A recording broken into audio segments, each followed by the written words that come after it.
अपनी डेटाबेस को अपने फ्रंट एंड के साथ डायरेक्टली कनेक्ट नहीं करना होता। ठीक है, तो यहाँ पे अब हम क्या करते हैं, सेंटर में क्या करते हैं, एक सर्वर क्रिएट करते हैं। जैसे हमने अब यूज़ कर रहे हैं क्या चीज़, नोड जेएस। तो हम नोड जेएस का एक सर्वर क्रिएट करते हैं। नोड जेएस में हम आगे यूज़ करते हैं एक्सप्रेस जेएस को। नोड जेएस मतलब हमारा रन टाइम इन्वायरमेंट होता है और आगे उसमें हम यूज़ करते हैं एक्सप्रेस जेएस को। ये उसके साथ हमारे पास साथ यूज़ हो रहा था एक्सप्रेस जेएस। ठीक है, यहाँ इससे इन दोनों को मिला के जी जी इन दोनों को मिला के हमारे पास क्या बन जाता है, एक सर्वर क्रिएट हो जाता है नोड और एक्सप्रेस को मिला के। तो अब हमारे पास ये जो हमारा सर्वर होता है ये कम्युनिकेट कर रहा होता है हमारी डेटाबेस से। क्या चीज़, देखिए नोड एक रन टाइम इन्वायरमेंट है, एक्चुअल में जो हमारे पास काम कर रहा है वो तो एक्सप्रेस कर रहा है।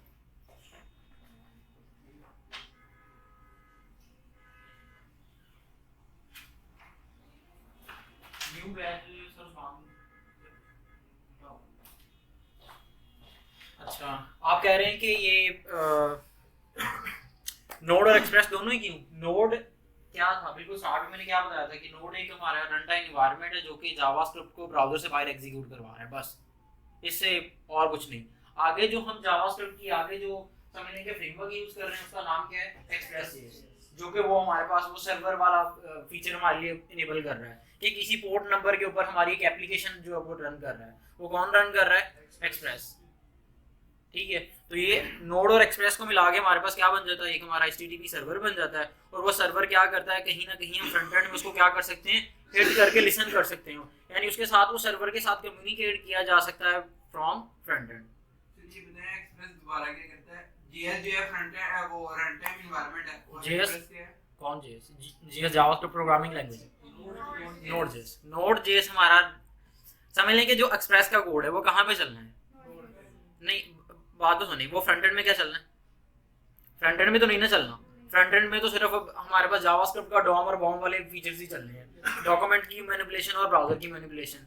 अब जो हमारे पास जो एक्सप्रेस है उससे उसने क्या क्रिएट करना है, हमारा एक कस्टम सर्वर क्रिएट करना है। अब सर्वर ब्राउजर में तो क्रिएट नहीं होगा, सर्वर तो अलग से जो है ब्राउजर से बाहर जो है वो क्रिएट होगा। अब हमें चाहिए कि ब्राउजर से बाहर हमारे पास जावास्क्रिप्ट एग्जीक्यूट हो कहीं पे, तो वो कौन करवाएगा, node JS. Node JS browser से बाहर जावास्क्रिप्ट एग्जीक्यूट करवाने के लिए हमें एक एनवायरनमेंट प्रोवाइड करेगा जहां पे हम यूज आगे किसको करेंगे, एक्सप्रेस जेएस को, जिससे हमारा सर्वर क्रिएट हो जाएगा। जावास्क्रिप्ट का कोड जो मेनली सर्वर क्रिएट करने में ये एक्सप्रेस का काम होगा, जिसने आगे वो जो सर्वर क्रिएट होना है उसको हम कहाँ से फिर समझ लें कि रिक्वेस्ट रिस्पॉन्स कर सकते हैं, फ्रंट एंड से उसे रिक्वेस्ट भेजी जा सकती है इस सर्वर को, और बाद में जो ये जो बैकएंड है ये वापस जो है रिस्पॉन्स भेज सकता है फ्रंट एंड की तरफ भी, यानी इन दोनों के दरमियान आगे कम्युनिकेशन हो सकती है रिक्वेस्ट और रिस्पॉन्स के जरिए। ओके, अच्छा अब क्या किया था हमने कि ये जो हमारे पास जब भी हमारे पास रिक्वेस्ट आनी थी फ्रंट एंड से, तो वो आगे नोड जेएस में हमने क्या किया था, एक फाइल क्रिएट की थी, कौन सी, index.js की। यहाँ पे थोड़ा सा उसको मैं एलैबोरेट कर देता हूँ। लेट्स सपोज यहाँ पे मैंने क्या किया, एक हमारे पास एक फाइल है, ठीक है, जो मेन हमारी मेन फाइल है, जिसे हम अगर हम यहाँ पे भी देखें ना हमारे पैकेज.json में, तो हमारी एक जो है ना मेन फाइल सेट होती है कौन सी, index.js, कि हमारा जो मेनली कोड जो है ना हम जो रन करवाएंगे वो कौन सी फाइल से रन होगा, index.js से। बाकी जितना भी हमारा कोड होगा वो इसी से क्या होगा, लिंक्ड होगा। जैसे हमारी हम फ्रंट एंड की बात करें तो फ्रंट एंड में हमारी मेन कौन सी फाइल होती है, index.html। बाकी जितनी भी फाइलें वो सारी की सारी उसी से क्या होती हैं, लिंक्ड होती हैं। जितने भी हमारे पेजेस होते हैं, अगर आपकी वेबसाइट में बाकी आपने सारे के सारे पेजेस बनाए हैं लेकिन index.html का पेज नहीं है तो आपकी वेबसाइट नहीं चलेगी, और अगर उसकी फाइल का नेम अगर इंडेक्स नहीं है तो फिर भी आपकी वेबसाइट नहीं चलेगी। क्यों? क्योंकि जब सर्वर पे आपका कोड पड़ा हुआ है और किसी ने यूजर ने उस वेबसाइट की आपकी डोमेन हिट की है, तो आगे 10 फाइलें पड़ी हैं, सर्वर को कैसे पता चलेगा कि मैंने कौन सी फाइल रिस्पॉन्स में भेजनी है? तो वहां पे डिफॉल्ट सेट होती है कि index.html की फाइल भेजनी है। अब आपने किसी फाइल का नाम index.html रखा ही नहीं, तो सर्वर क्या करेगा, कुछ भी नहीं सेंड करेगा। तो यहाँ पे भी ऐसे ही है कि बैकएंड में हमने क्या करना है, एक फाइल यहाँ पे जो है वो डिफॉल्ट पे रख लेनी है, और यहाँ पे पैकेज.json में हमने डिफाइन करनी है कि वो कौन सी फाइल है। पैकेज.json में हमने फाइल डिफाइन की हुई है, हमारी index.js क्या है, मेन फाइल है। अगर हमने इंडेक्स की बजाय ऐप रखा हुआ है तो यहाँ पे भी आगे हम क्या कर देंगे, app.js, और स्टिल यहाँ पे जहाँ पे हम नोड में index.js कर रहे हैं इधर भी क्या कर देंगे, नोड में app.js, अगर हम फाइल के नेम को चेंज करते हैं तो। ठीक है, अब देखें मेनली हमारे पास जो मेन फाइल हमारे पास वो कौन सी, index.js। जो भी रिक्वेस्ट आनी है ना फ्रंट एंड से इसको मैं आगे नीचे जो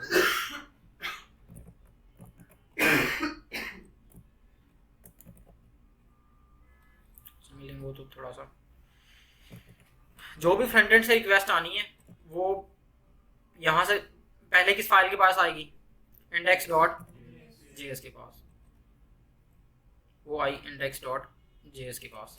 अब इंडेक्स डॉट जेएस में हम क्या सारा का सारा अपनी बैकएंड का जो सर्वर है, सर्वर के अंदर जितने भी राउट्स बनेंगे, जितने भी हम एपीआई के एंड पॉइंट्स बनाएंगे, वो सारे के सारे इंडेक्स डॉट जेएस में रख दें। हमने रखे थे, लेकिन क्या हुआ था, कम्प्लेक्स हो गई थी चीज़ें, समझ ही नहीं आ रहा था। एक ही फाइल में अगर सारा का सारा कोड रख देना तो वो वैसे भी अगर वो फाइल गई तो सारा का सारा कोड ही गया।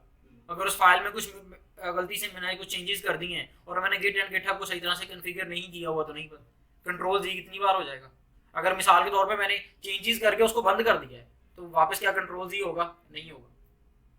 ठीक है, और आपने अभी हमने गिट एंड गिटहब को नहीं समझा हुआ, उससे ये बहुत सारे मसले हल हो जाते हैं। लेकिन समझ लेंगे एक्चुअल में, एक तो हमें ये कह रहे हैं कि हमारा कोड जो है ना क्या हो जाएगा, कैटेगराइज हो जाएगा, उनको उसको डीबग करना आसान हो जाएगा। अगर हमने किसी चीज़ में चेंज करना है तो टू द पॉइंट हम उस फाइल में जाएंगे, उसमें जाके चेंज कर देंगे। ठीक है, इसकी बजाय हम सारा का सारा कोड ही किस में रख दें, इंडेक्स डॉट जेएस में रख दें और उसमें फिर ढूंढते जाएंगे हमने कहाँ पे चेंज करना था। ठीक है, सर्वर में बहुत सारी चीज़ें आगे जो है ना कन्फिगर होती हैं। यही सर्वर हमारी मोबाइल एप्लीकेशन के साथ भी अटैच होता है, यही डेस्कटॉप एप्लीकेशन अगर हम बाद में बनाते हैं तो उसके साथ अटैच होता है। तो इसमें बहुत सारी चीज़ें मोबाइल के रिलेटेड कुछ एक्स्ट्रा चीज़ें ऐड करनी पड़ती हैं, डेस्कटॉप के लिए अलग, वेब के लिए अलग। तो वो कोड मतलब बैकएंड का अच्छा खासा होता है, तो हम उसको सारा का सारा कोड इंडेक्स डॉट जेएस में रख देना मतलब एक गुड प्रैक्टिस नहीं है। तो हम क्या करेंगे, यहाँ पे मैंने बताया था कि अब डाटा इंडेक्स, मिसाल के तौर पे फ्रंट एंड से हमने कोई फॉर्म फिल किया, उससे आया हमारे पास क्या आया, डेटा आया। उस डेटा किसके पास आया, इंडेक्स डॉट जेएस की फाइल के पास। किसके थ्रू आया, एक्सप्रेस ने, मतलब एक्सप्रेस का एक हमने एपीआई एंड पॉइंट बनाया हुआ था, उसने उस डेटा को क्या किया, यहाँ पे रिसीव कर लिया। अब वो जाना कहाँ पे है, डेटाबेस में जाना है। अब क्या है कि डेटाबेस में जब हमने डेटा स्टोर करना है ना, तो हमने बताना कि कौन सी कलेक्शन में स्टोर होगा। डेटाबेस मिसाल के तौर पे कॉलेज की डेटाबेस है, तो वो जो डेटा फ्रंट एंड से आ रहा है वो स्टूडेंट का है, टीचर का है, फी का है, अटेंडेंस का है, किस चीज़ का डेटा है। तो उसके अलग अलग हमारे पास डेटाबेस में क्या बने हुए होंगे, अलग अलग जो है वो टेबल क्रिएट हुए होंगे। अगर एसक्यूएल डेटाबेस है, अगर नो एसक्यूएल डेटाबेस है तो कलेक्शंस बन गई होंगी। अब वो कौन सा डेटा कहाँ पे स्टोर करना है, उसके लिए जो कलेक्शन है, यहाँ पे हम क्या करते हैं, जब हमारे पास अपनी डेटाबेस को हम नोड.जेएस के थ्रू एग्जीक्यूट करवा रहे होते हैं तो यहाँ पे हम क्या यूज कर रहे होते हैं, मोंगोज। अब मोंगोज के अंदर हम क्या क्रिएट करते हैं, मॉडल्स। क्या क्रिएट करते हैं, जितने हम मोंगोज के अंदर मॉडल क्रिएट करेंगे उतनी हमारी डेटाबेस में जाके कलेक्शंस क्रिएट हो जाएंगी। जितने हम मॉडल क्रिएट करेंगे उतनी क्या हो जाएंगी, जाके डेटाबेस के अंदर कलेक्शंस क्रिएट हो जाएंगी। तो अब हम यहाँ पे जब हमारे पास डेटाबेस के साथ कम्युनिकेशन होनी है तो यहाँ पे इन बिटवीन हमारे पास आ जाना है हमारा मोंगोज का, समझ लेंगे वो ओवर है। यहाँ पे मैंने जब रिक्वेस्ट आई तो यहाँ पे वो सबसे पहले गई हमने यहाँ पे बनाए राउट्स। क्या बनाए, एक हमने राउट्स का फोल्डर बनाया और हर एक जो भी एक्शन परफॉर्म होना है उसका अपना क्या है, हमारे पास एक राउट है। जैसे राउट्स के अंदर हमारे पास अगर कोई रिक्वेस्ट आई है स्टूडेंट्स की, तो एक स्टूडेंट के अंदर एक न्यू एडमिशन हुआ है, डेटाबेस है, लेट्स सपोज कॉलेज की अगर एग्जांपल ले लें। ठीक है, एक स्टूडेंट का क्या हुआ, न्यू एडमिशन हुआ है, वो फ्रंट एंड से क्या करेगा, एडमिशन ऑफिस फॉर्म फिल करेगा, उसको क्या करेगा, एडमिट कर देगा या सबमिट कर देगा। वो नोड.जेएस की मिसाल के तौर पे हमारे पास सर्वर के पास आ गया। सर्वर में आगे हमारे पास क्या है, राउटिंग हुई होगी। अगर स्टूडेंट के रिलेटेड है तो वो स्टूडेंट वाली फाइल की वो रिक्वेस्ट चली जाएगी, टीचर के रिलेटेड है तो टीचर में चली जाएगी, फी है तो फी में चली जाएगी। तो राउट्स का हमने क्या किया, एक अलग से क्या बना ली, डायरेक्टरी। प्रीवियस क्लास में हमने ये जो उसी को मैं आगे कंटिन्यू कर रहा हूँ। हमने क्या किया, एक डायरेक्टरी बना ली, कौन सी, राउट्स की डायरेक्टरी बना ली और उसके अंदर डिफरेंट डिफरेंट हमने क्या रख दिए, राउट्स रख दिए। जैसे इसी को मैं थोड़ा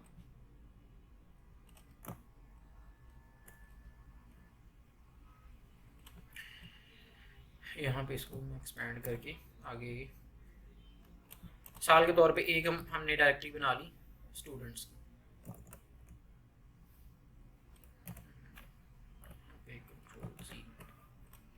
रेक्टेंगल ले लेते हैं, यहाँ पे एक हमारे पास डायरेक्टरी है स्टूडेंट्स की, और इसी तरह और भी हमारे पास सारी की सारी डायरेक्टरीज इधर पड़ी हुई हैं। एक और है लेट्स सपोज टीचर्स की।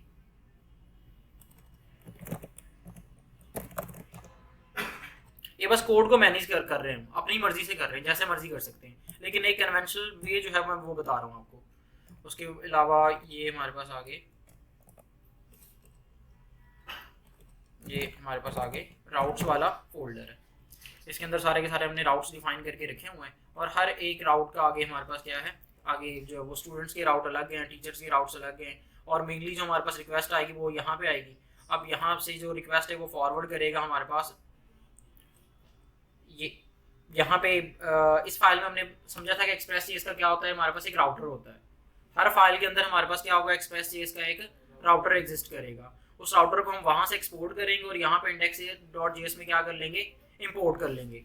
जब भी रिक्वेस्ट यहाँ से फ्रंट एंड से आएगी तो वो जो हमने राउटर इधर इंपोर्ट किया होगा, हम अपनी रिक्वेस्ट उस राउटर की तरफ जो है वो फॉरवर्ड कर देंगे। ओके, यहाँ पे भी हमने क्या किए थे, यहाँ पे हमने वो राउट्स क्रिएट app.use के जरिए मिडलवेयर्स क्रिएट किए थे। क्या किए थे, मिडलवेयर्स। यहाँ पे इस index.js को मैं यहाँ पे लिख देता हूँ कि ये हमारे पास index.js की फाइल।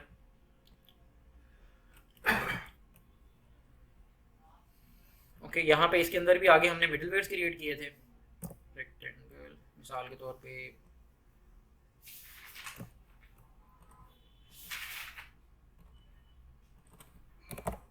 मिडल, मैं एक बार थोड़ा कंटेंट रेडी कर लूँ फिर आपको जॉब डिटेल बता दूँ। यहाँ पे क्रिएट हुए हमारे पास मिडलवेयर्स। अब जब रिक्वेस्ट आई तो मिडलवेयर ने देखा कि वो किस चीज़ की, मतलब रिक्वेस्ट स्टूडेंट्स की है, तो मिडलवेयर ने किसकी तरफ भेज दिया, स्टूडेंट्स वाले राउट की तरफ। अगर टीचर के रिलेटेड रिक्वेस्ट है तो उसने किस में भेज दिया, टीचर्स वाले राउट की तरफ। अब जब टीचर वाले राउट की तरफ रिक्वेस्ट चलेगी तो रिक्वेस्ट ने करना क्या है, आगे डेटा को क्या करना है, डेटाबेस में स्टोर करना है। अब डेटा को किस डेटाबेस में, स्टूडेंट्स का डेटा तो कहाँ पे स्टोर होगा, स्टूडेंट्स वाली कलेक्शन में। अब स्टूडेंट्स के लिए कलेक्शन जो है उसके लिए हमने क्या किया है, मोंगोज में हमने क्या किया है, मोंगोज में हमने एक मॉडल क्रिएट करना है। क्या क्रिएट करना है, तो अलग से हमने एक मॉडल वाला आगे फोल्डर बना के रखा हुआ है। इसी तरह से जिस तरह से हमारे पास राउट्स हैं, इसी तरह से हमने एक मॉडल, ये सारे क्या सेलेक्ट हो जाएंगे,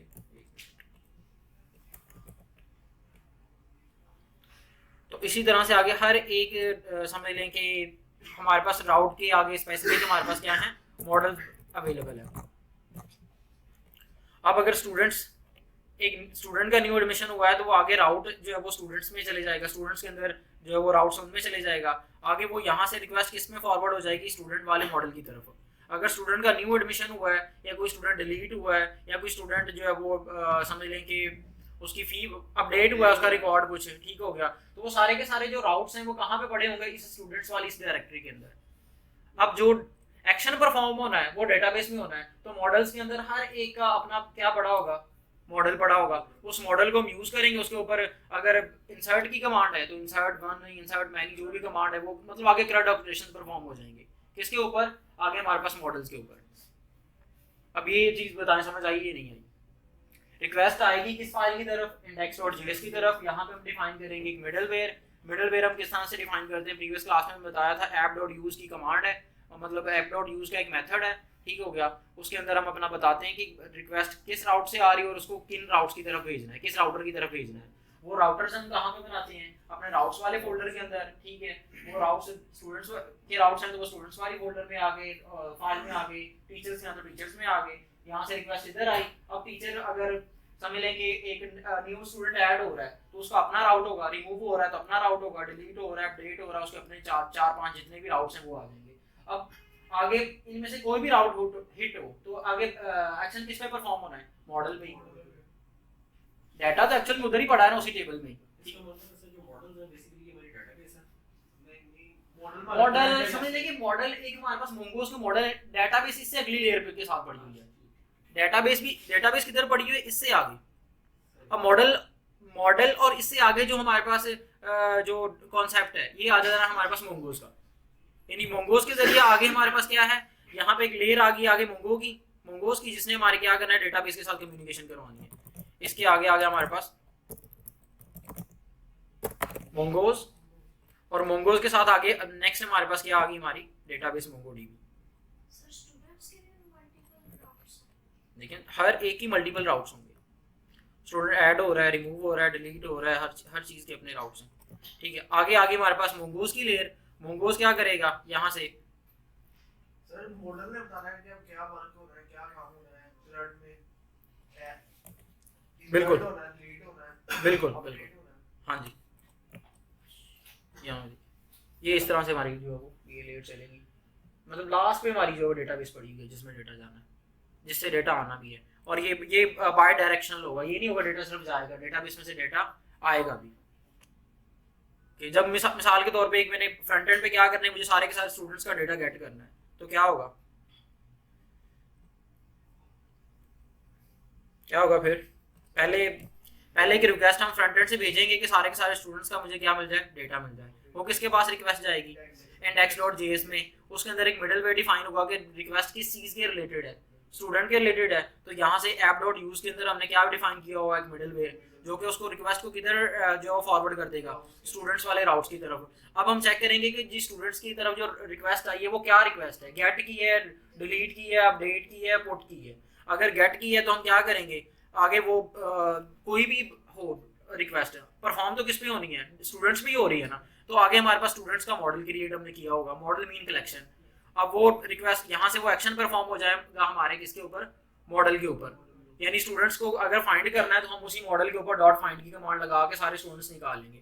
अब ये जो हम फाइंड की कमांड चला रहे हैं ये हमारे पास मोंगोज के थ्रू आगे किसके ऊपर परफॉर्म हो रही होगी, हमारी डेटाबेस के ऊपर। सर मतलब खाली अगर चेक करना है डाटा तो सिर्फ हमें राउट्स की जाना है कि वहां पर डाटा क्या बना हुआ, अगर एक मखसूस डाटा चेक करना है उसके लिए हमें फिर मॉडल ही लगाना पड़ेगा सर। मतलब कि मॉडल आपको बनाना ही पड़ता है, मॉडल आपको बनाना, मॉडल के बगैर वो बनाना तो हम मिसाल के तौर पे मैं यूजर हूं सर, जी जी मेरी वेबसाइट है सर, मैंने डाटा चेक करना है तो मैं खाली राउट्स ही कर ही जाऊंगा सर, उससे आगे जाने की जरूरत ही नहीं, क्योंकि ना मैंने अपडेट करना है ना वो डिलीट करना है। हाँ स्पेसिफिक ये आपकी बात है कि अगर मिसाल के तौर पे डेटाबेस के ऊपर कोई एक्शन परफॉर्म ही नहीं होने वाला तो फिर आपने आगे मॉडल्स और इसकी तरफ आगे जाना ही नहीं। कोई ऐसा काम है जिसमें सिर्फ स्टैटिक फाइल है, आप रिस्पॉन्स में सेंड हो जानी है, दैट्स इट। मैंने एक राउट को हिट किया जिसके ऊपर मुझे सिर्फ एक HTML का स्टैटिक फॉर्म ही मिलना है, ठीक है, मैं एक नया ब्लॉग पोस्ट करने लगा हूँ, ठीक है, तो मैंने स्लैश पोस्ट की वो राउट बना लिया, उसको जब मैं हिट करूंगा तो मुझे क्या मिलेगी, एक HTML की फाइल रिस्पॉन्स में मिलेगी। अब उस HTML की फाइल का कोई उसके साथ डेटाबेस के साथ लिंक है, वो तो स्टैटिक एक फाइल आपको रिस्पॉन्स में आ रही है, तो उसके आगे ये जो मॉडल और मोंगोज और ये डेटाबेस वाले सारे चेक ये हो जाएंगे, एग्जाम्प्ट हो जाएंगे, मतलब इनकी जरूरत नहीं होगी। क्लियर हो गया। अब ये सारी चीज़ें जो है वो यहाँ पे मैं एक बार दोबारा से ये सारा कोड जो प्रीवियस हमने लिखा था इसको मैं कर रहा हूँ डिलीट, सारा कोड ही मैं कर रहा हूँ रिमूव, जीरो से सारी चीज़ें जो आपको दोबारा से बताता हूँ।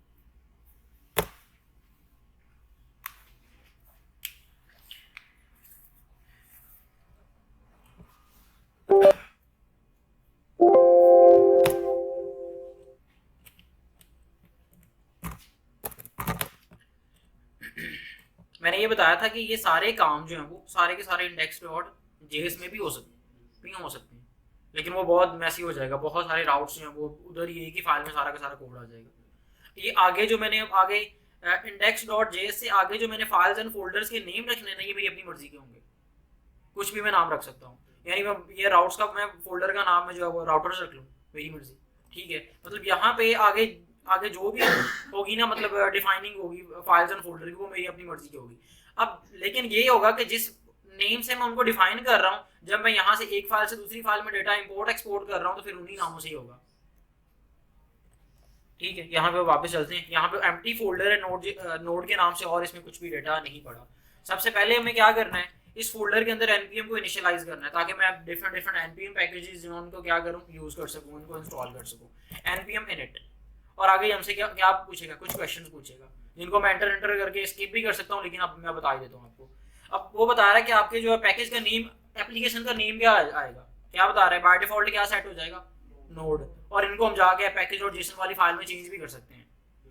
ये जो हमारे पास नेम है ना, ये रिएक्ट में इतना ज़्यादा मैटर नहीं करता या फिर नोड में इतना ज़्यादा मैटर नहीं करता, लेकिन जब आप इससे मोबाइल एप्लीकेशन बना रहे हैं ना तब मैटर करता है, क्योंकि इसी नाम से आपका वो एक मोबाइल एप्लीकेशन में एक होती है की, क्या उसे कहते हैं, एक की जनरेट होती है, हर एक एप्लीकेशन की एक जो है यूनिक की होती है। जैसे वेबसाइट की एक यूनिक डोमेन होती है ना, हर एक वेबसाइट को यूनिकली एक्सेस करने के लिए उसकी क्या है, एक यूनिक डोमेन है, गूगल की अपनी है, माइक्रोसॉफ्ट की अपनी है। इसी तरह जितनी भी मोबाइल एप्लीकेशंस बनती हैं उनकी क्या होती है, यूनिक की होती है, और वो की इसी नाम से डिफाइन हो जाती है। बाद में हम चेंज कर सकते हैं, नो डाउट, लेकिन मोबाइल एप्लीकेशन उसे चेंज करना बहुत ज़्यादा मुश्किल होता है, 10-12 फोल्डर्स में जाके उसको अपडेट करना पड़ता है, ठीक है। लेकिन हम इधर ही फिर क्या करते हैं, अपडेट करने से अच्छा है कि इधर ही जब हम एप्लीकेशन क्रिएट करने लगते हैं इधर ही डिफाइन कर देते हैं, तो उसी नाम से आगे मेरी वो की डिफाइन हो जाती है। ओके, यहाँ पे नोड नेम फिलहाल इधर मैटर नहीं करता, लेकिन मोबाइल एप्लीकेशन जब आप नोड से क्रिएट करेंगे तब मैटर करता है। तब आपने मतलब रख तो कुछ भी रख सकते हैं, लेकिन अगर बाद में आपको चेंज करना पड़ेगा तो फिर ज़्यादा खपत ज़्यादा है। यहाँ पे वर्जन डिफाइन होगा, डिस्क्रिप्शन कुछ आ गई, नहीं लिखनी ना लिखें, टेस्ट कमांड है, गिट की रेपोजिटरी है, अगर ये कोड साथ गिटहब पे पुश होना है तो हमने वैसे ही गिट पहले ही ऑलरेडी इनिशियलाइज करके रखी हुई है। कीवर्ड्स हैं, ऑथर का नेम है, देना है दे दें, लेट्स सपोज मैं यहाँ पे एली लिख देता हूँ तो ये उधर सेट हो जाएगा। लाइसेंस ISC है, ये कह रहा है, बाकी ये कह रहा है कि ये सारी डिटेल ओके है, is it okay, is this okay, मैं बस एंटर भी कर दूँ तो फिर भी वो ऐसी है, ठीक है। यहाँ पे वो एक एम्प्टी जो है वो package.json की फाइल आ गई है, जिसमें कोई भी हमारे पास एम्प्टी तो नहीं है क्लास से, बेसिक जो कोड है वो इसमें है। यहाँ पे देखें स्क्रिप्ट्स में एक ये टेस्टिंग की स्क्रिप्ट आ गई और एक ऑथर, देखें मैंने लिखा था आ गया, ये जो उसने मुझसे चीजें पूछी थी वही सारी इधर आई हैं, वही आई हैं। यहाँ पे एक मेल मेरी फाइल ऑटोमेटिक क्या सेट होगी, index.js, तो यहाँ पे मैं क्या करता हूँ, एक index.js की फाइल क्रिएट कर लेता हूँ, वापस आके एक स्क्रिप्ट भी क्रिएट कर लेता हूँ नोड मोन के साथ, जो कि इसको क्या करेगा, बार बार रीरन करेगा। क्या करता हूँ, यहाँ पे एक मैं स्टार्ट की स्क्रिप्ट क्रिएट कर लेता हूँ, और जब मैं अपनी एप्लीकेशन को मैं कुछ भी चेंज करूंगा तो नोड मोन क्या करेगा, उसको रीस्टार्ट करता रहेगा। तो यहाँ पे आगे कमांड कौन सी रन होगी, नोड मोन index.js, ताकि मेरा बार बार सर्वर रीस्टार्ट होता रहे जब भी कुछ चेंज आए। यहाँ पे अब और हमें npm पैकेजेस कौन कौन सी जरूरत है, एक हमें npm पैकेज जरूरत है कौन सी, एक्सप्रेस, दूसरे नंबर पे मोंगोज, फिलहाल के लिए यही दो, बस यही दो, एक एक्सप्रेस जो जिसने हमारा सर्वर क्रिएट करना है, और मोंगोज जिसने डेटाबेस के साथ कम्युनिकेशन करनी है। अब यहाँ पे अब हमें क्या करना है, जो दो पैकेजेस हमने इंस्टॉल की उनको क्या करना है, इंपोर्ट करना है। तो क्या कमांड है, रिक्वायर, क्या कमांड है, रिक्वायर, और आगे हम इसमें दे देंगे अपनी एप्लीकेशन, अपनी लाइब्रेरी का नाम, जैसे हमारे पास है मोंगोज, दूसरी कौन सी है, एक्सप्रेस,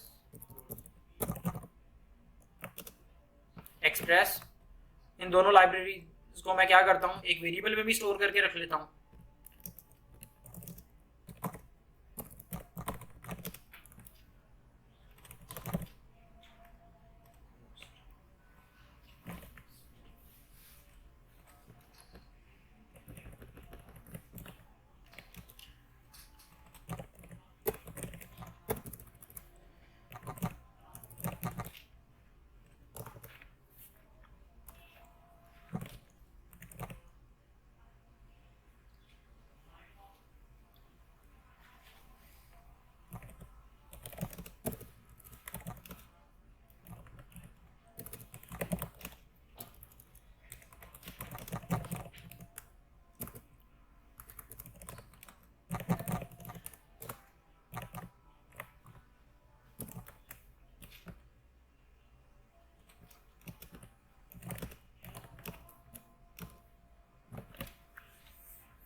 यहाँ मैंने दोनों लाइब्रेरीज को फर्स्ट ऑफ ऑल क्या किया, इंपोर्ट किया मोंगोज को, और दूसरे नंबर पे एक्सप्रेस को। मोंगोज के जरिए ताकि मैं डेटाबेस के साथ कम्युनिकेशन कर सकूँ, और एक्सप्रेस से सर्वर क्रिएट कर सकूँ, एक एप्लीकेशन क्रिएट कर सकूँ जो कि किसी पोर्ट पे क्या कर रही हो, लिसन कर रही हो। यहाँ पे मैंने उससे नेक्स्ट क्या किया कि जब हमने एप्लीकेशन क्रिएट करनी है तो बस ओनली हमने क्या करना है, एक्सप्रेस के फंक्शन को क्या कर देना है, कॉल कर देना है, और इससे हमारी क्या हो जानी है, एप्लीकेशन क्रिएट हो जानी है। उसको हमने किस वेरिएबल में स्टोर किया, ऐप के, ठीक है। इसको मैं इनको ये जो वेरिएबल्स हैं इनको कॉन्स्ट के साथ क्यों डिफाइन कर रहा हूँ, ताकि इस नाम से जो मैं कोई और वेरिएबल ना डिफाइन कर दूँ, ठीक है, कोई मतलब एरर आने के चांसेस जो है वो कम हो जाएं, क्योंकि ये थोड़े से कंपलसरी इनको इस नाम से कोई और ना वेरिएबल डिफाइन हो जाए या इसको ओवरराइड ना कर दूं, ये यही रहे, क्योंकि इनमें अगर कोई इशू आया तो आगे पूरी की पूरी एप्लीकेशन बंद हो जानी है। अब देखें, अब जब ये जो एप्लीकेशन हमने क्रिएट की है, बस क्रिएट किया है, फंक्शन ही कॉल किया है, दैट्स इट। अब इसको क्या करना है, आगे किसी पोर्ट पे क्या करवाना है, लिसन। तो ऐप वो जो ये जो वेरिएबल है इसी का आगे, ये जो एप्लीकेशन हमने क्रिएट की है इसी का आगे कौन सा मेथड है, लिसन। लिसन में हमने बताना है कि ये किस पोर्ट पे लिसन करेगा। हमने यहाँ पे लेट्स सपोज पोर्ट डिफाइन कर दी 4500, क्या डिफाइन कर दी, इसके सेकंड, इसी लिसन के सेकंड आर्गुमेंट में हम एक जो है ना कॉल बैक फंक्शन पास करते हैं। सेकंड आर्गुमेंट में क्या पास करते हैं, एक कॉल बैक फंक्शन। और वो कॉल बैक फंक्शन तब रन होता है जब हमारे पास ये लिसनिंग स्टार्ट हो जाए, यानी हमारा सर्वर स्टार्ट हो जाए, तो क्या होता है, ये वाला कॉल बैक फंक्शन क्या हो जाता है, रन हो जाता है automatically by default he backend से, क्योंकि कॉल बैक है हमारे, वो कंट्रोल में नहीं है। तो मैं चाहता हूँ कि जब वो सर्वर स्टार्ट हो जाए ना, तो क्या है, कंसोल में प्रिंट हो जाए, लेट्स सपोज कुछ भी मैं लिख दिया, सर्वर इज रनिंग, प्रिंट कर दिया, ओके। अब इस एप्लीकेशन को कर देते हैं start by using command npm start.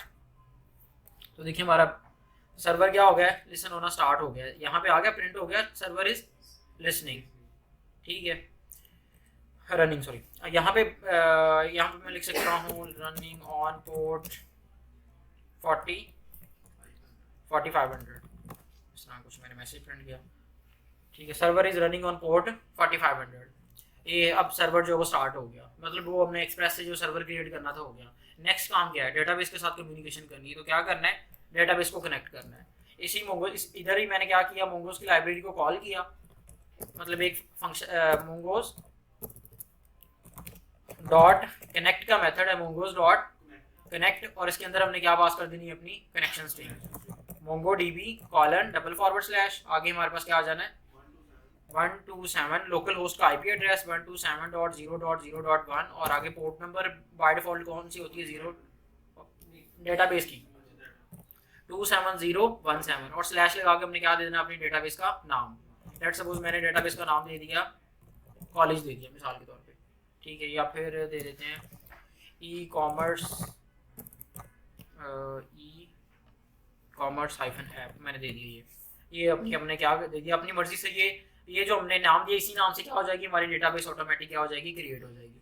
अब मैं चाहता हूँ जब ये डेटाबेस कनेक्ट हो तो नीचे मैसेज प्रिंट हो कि कनेक्ट हुई है या नहीं हुई, तो ये क्या करना पड़ेगा, देन कैश भी हम यूज कर सकता हूँ, और इसको एसिंक्रोनियस अवेट भी लगा सकते हैं, ट्राई कैश लगा लेते हैं। लेट्स सपोज यहाँ पे मैंने कट किया, यहाँ पे क्या लगा दिया, ट्राई कैश, और ट्राई कैश में यहाँ पे मैंने ये अब यहाँ पे जब ये डेटाबेस के साथ कनेक्शन होगा तो ये फौरन से कनेक्ट नहीं हो जाएगी, क्या होगा, टाइम लगेगा। तो क्या करेंगे, इसको इससे पहले अवेट लगा के, ठीक है, तो फंक्शन एक बनाएंगे, ठीक है, एक फंक्शन बना लिया हमने, लेट्स सपोज डीबी कनेक्ट के नाम से, और आगे इसके अंदर हमने क्या किया, वो कोड पेस्ट कर दिया। इस फंक्शन को अब हमने किस में कन्वर्ट कर लेना है, एसिंक्रोनियस फंक्शन में, और इस लाइन से पहले हम क्या लगा देते हैं, अवेट, और अब इससे नीचे हम प्रिंट कर देते हैं। अब हमें श्योर होगा कि डेटाबेस कनेक्ट हो रही है, कंसोल डॉट लॉग कर देते हैं डेटाबेस